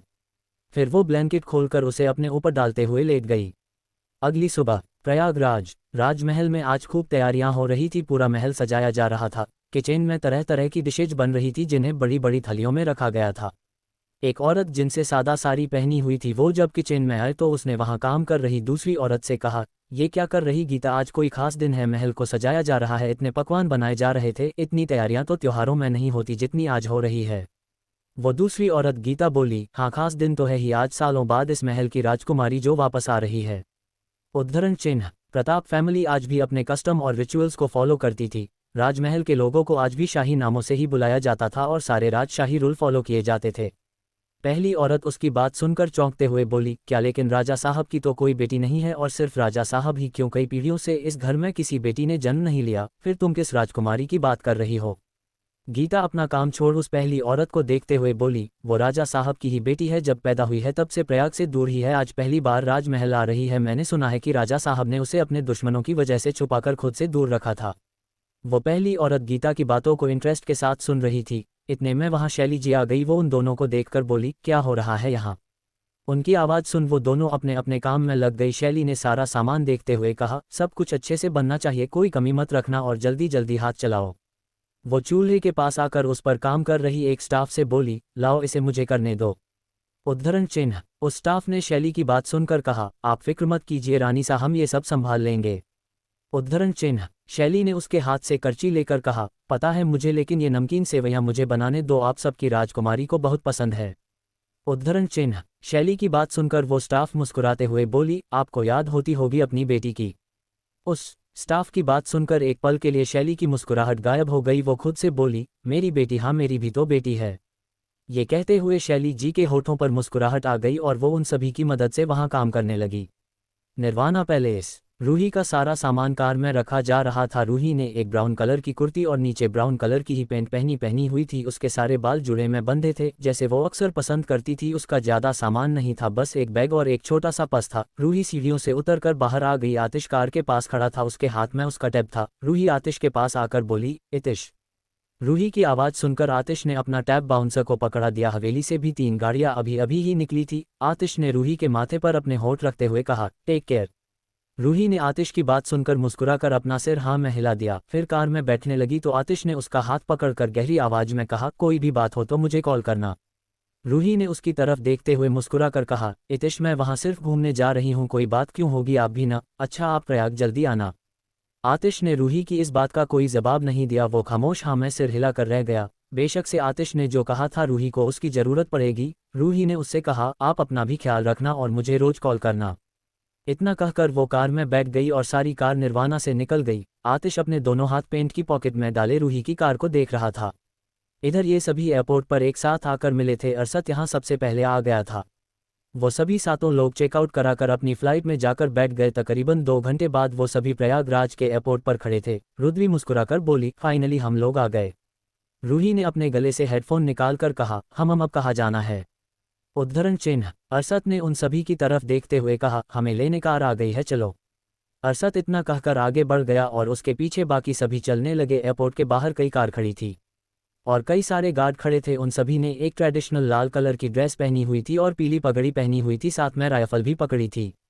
अरसद को देख सभी गार्ड के साथ खड़े एक शख्स भीमदेव अरसद को देखकर बोले, आपको दोबारा देखकर अच्छा लगा कुमार, आने में कोई परेशानी तो नहीं हुई। रुद्री ने भीमदेव की बात सुन नैना से कहा, इसका नाम कुमार भी है क्या। नैना ने रुद्री से कहा, चुप कर। वही अरसद ने भीमदेव की बात सुन मुस्कुराकर कहा, नहीं अंकल कोई परेशानी नहीं हुई। भीमदेव रूही की तरफ देखा, फिर अरसद की तरफ तो अरसद ने हाँ मैं अपनी पलकें झपका दी। भीमदेव ने रूही को देख मुस्कुराते हुए कहा, प्रयाग में आपका स्वागत है कुमारी। उनकी बात सुनकर रूही को एक पल के लिए कुछ समझ नहीं आया, क्योंकि जैसे वो उससे कह रहे थे रूही को कुछ अजीब लग रहा था। वही रुद्री उनसे बोली, अंकल ये कुमारी नहीं है, इसका नाम रोहानिका है। रुद्री की बात सुनकर नैना ने उसे पकड़कर अपनी तरफ खींच लिया। भीमदेव रुद्री की बात सुनकर हंसते हुए बोले, बताने के लिए शुक्रिया। तभी अरसद ने भीमदेव से बोला, ये सब मेरे दोस्त है। उद्धरण चिन्ह। भीमदेव ने बाकी सभी को देखकर कहा, आप सभी को कोई परेशानी तो नहीं हुई। तो सभी के न में सिर हिला दिया। मिहिर ने राज अनंत से धीमी आवाज में कहा, ये कोई राजा महाराजा के टाइम के सिपाही लग रहे हैं। मिहिर की बात सुनकर अनंत ने भी धीरे से कहा, हमने प्रयागराज की जिस रॉयल फैमिली के बारे में सुना था, लगता है अरसद उसी फैमिली से बिलोंग करता है। वो लोग अपने कस्टम को काफी मानते थे। राज और मिहिर ने भीमदेव को देख हाँ में सिर हिला दिया। वो सभी कार में बैठ गए। कुछ देर बाद उन सभी की कार एक बड़े से राजमहल के सामने आकर रुकी। वो सातों कार से बाहर आकर सामने देखने लगे। वहां सभी खड़े थे। अरसद की पूरी फैमिली भी बाहर खड़ी थी। दादाजी भी वहां मौजूद थे। रुद्री और नैना आसपास देख रही थी। नैना ने अरसद को देखते हुए कहा, इतनी डेकोरेशन क्यों गई है, कोई और भी आ रहा है तुम्हारे घर। नैना की बात सुनकर अरसद ने उससे कहा, नहीं ये सब तुम लोगों के लिए ही है।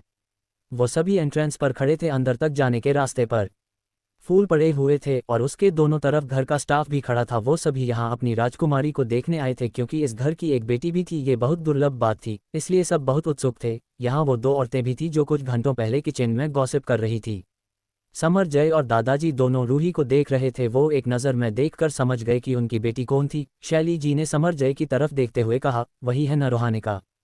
तो समर जय ने हाँ में सिर हिला दिया। उनका दिल चाह रहा था कि वो अपनी बेटी को गले लगाए, लेकिन अभी वो ये नहीं कर सकते थे, क्योंकि रूही उनके बारे में कुछ नहीं जानती थी। रूही अपने इर्द गिर्द देख रही थी और नैना रुद्री से बात करते हुए आ रही थी। उसने अब तक ठीक से सामने खड़े लोगों को देखा भी नहीं था। अरसद ने उन लोगों से कहा, आओ मैं तुम्हें अपनी फैमिली से मिलाता हूँ। अरसद ने शैली की तरफ इशारा करते हुए, ये मेरी मॉम है शैली प्रताप सिंह। फिर उसने समर जय को देखते हुए कहा, ये मेरे डैड समर जय प्रताप सिंह प्रयाग के राजा है। उनके बगल में खड़े दादाजी को देखते हुए अरसद ने कहा, ये मेरे दादू है यहाँ के बड़े राजा। राज, नैना, रुद्री, अनंत, मिहिर और रूही सब ने हाथ जोड़कर नमस्ते किया। तभी अरसद बोला, और ये मेरे दोस्त है राज, नैना, रुद्रांशी, अनंत, मिहिर और रोहानिका। आखिर में अरसद के साथ सबने अपनी नज़रें रूही पर रोक ली। समर जय की आंखें कुछ नम हुई, मगर उन्होंने उसे आंखों में रोक लिया। वो मुस्कुरा कर रूही को देखने लगे। दादाजी की नज़रें भी रूही को बड़े प्यार से देख रही थी, आखिर वो उनका खून थी। उसी से मिलने के लिए कई सालों बाद वो अपने बेटे के साथ खड़े थे। रूही भी समरजय को देख रही थी, वो उसे जाने पहचाने नजर आ रहे थे। उसे ऐसा लग रहा था जैसे हाल फिलहाल में उसने इससे मिलता जुलता चेहरा पहले भी कभी देखा है, मगर उसे ठीक से कुछ याद नहीं था, इसलिए उसने इस बात को जाने दिया। शैली जी रूही को यहाँ देखकर बहुत खुश थी। वो चाहती थी कि रूही और इरा इस राजमहल में आ जाए। वो आरती की थाली लेकर बोली, बच्चे पहली बात हमारे घर आए, इनका टीका तो करने दो। समरजय ने अपना चेहरा फेर कर अपनी आंखों के कोने साफ करते हुए मुस्कुरा कर कहा, हाँ हाँ क्यों नहीं। शैली ने उन सभी के टीका लगा दिया। दादाजी आज बहुत खुश नजर आ रहे थे। ये शायद उनकी आखिरी ख्वाहिश थी कि उनके राजमहल में एक बेटी हो, और आज वो पूरी भी हो चुकी थी। इससे ज्यादा खुशी की बात उनके लिए और कोई नहीं थी। वही रूही को उन सब का देखना बहुत अजीब लग रहा था। उसे देखते उनकी आंखों में उमड़ा प्यार वो महसूस कर सकती थी। शायद किसी और ने इस बात पर इतना ध्यान नहीं दिया, लेकिन दादाजी को रूही के चेहरे के भाव से कुछ कुछ समझ आ रहा था। उन्होंने रूही के सिर पर हाथ रखकर कहा, क्या हुआ बेटा, आप ठीक है? रूही ने उन्हें देखकर मुस्कुराते हुए कहा, जी दादाजी मैं ठीक हूँ। शैली ने रूही से कहा, बेटा अगर कोई परेशानी हो तो हमें जरूर बताना, ये तुम्हारा ही घर है। रूही ने मुस्कुराकर हाँ में सिर हिला दिया। तभी समरजय ने शैली जी से कहा, अच्छा अब बच्चों अंदर आने दीजिए।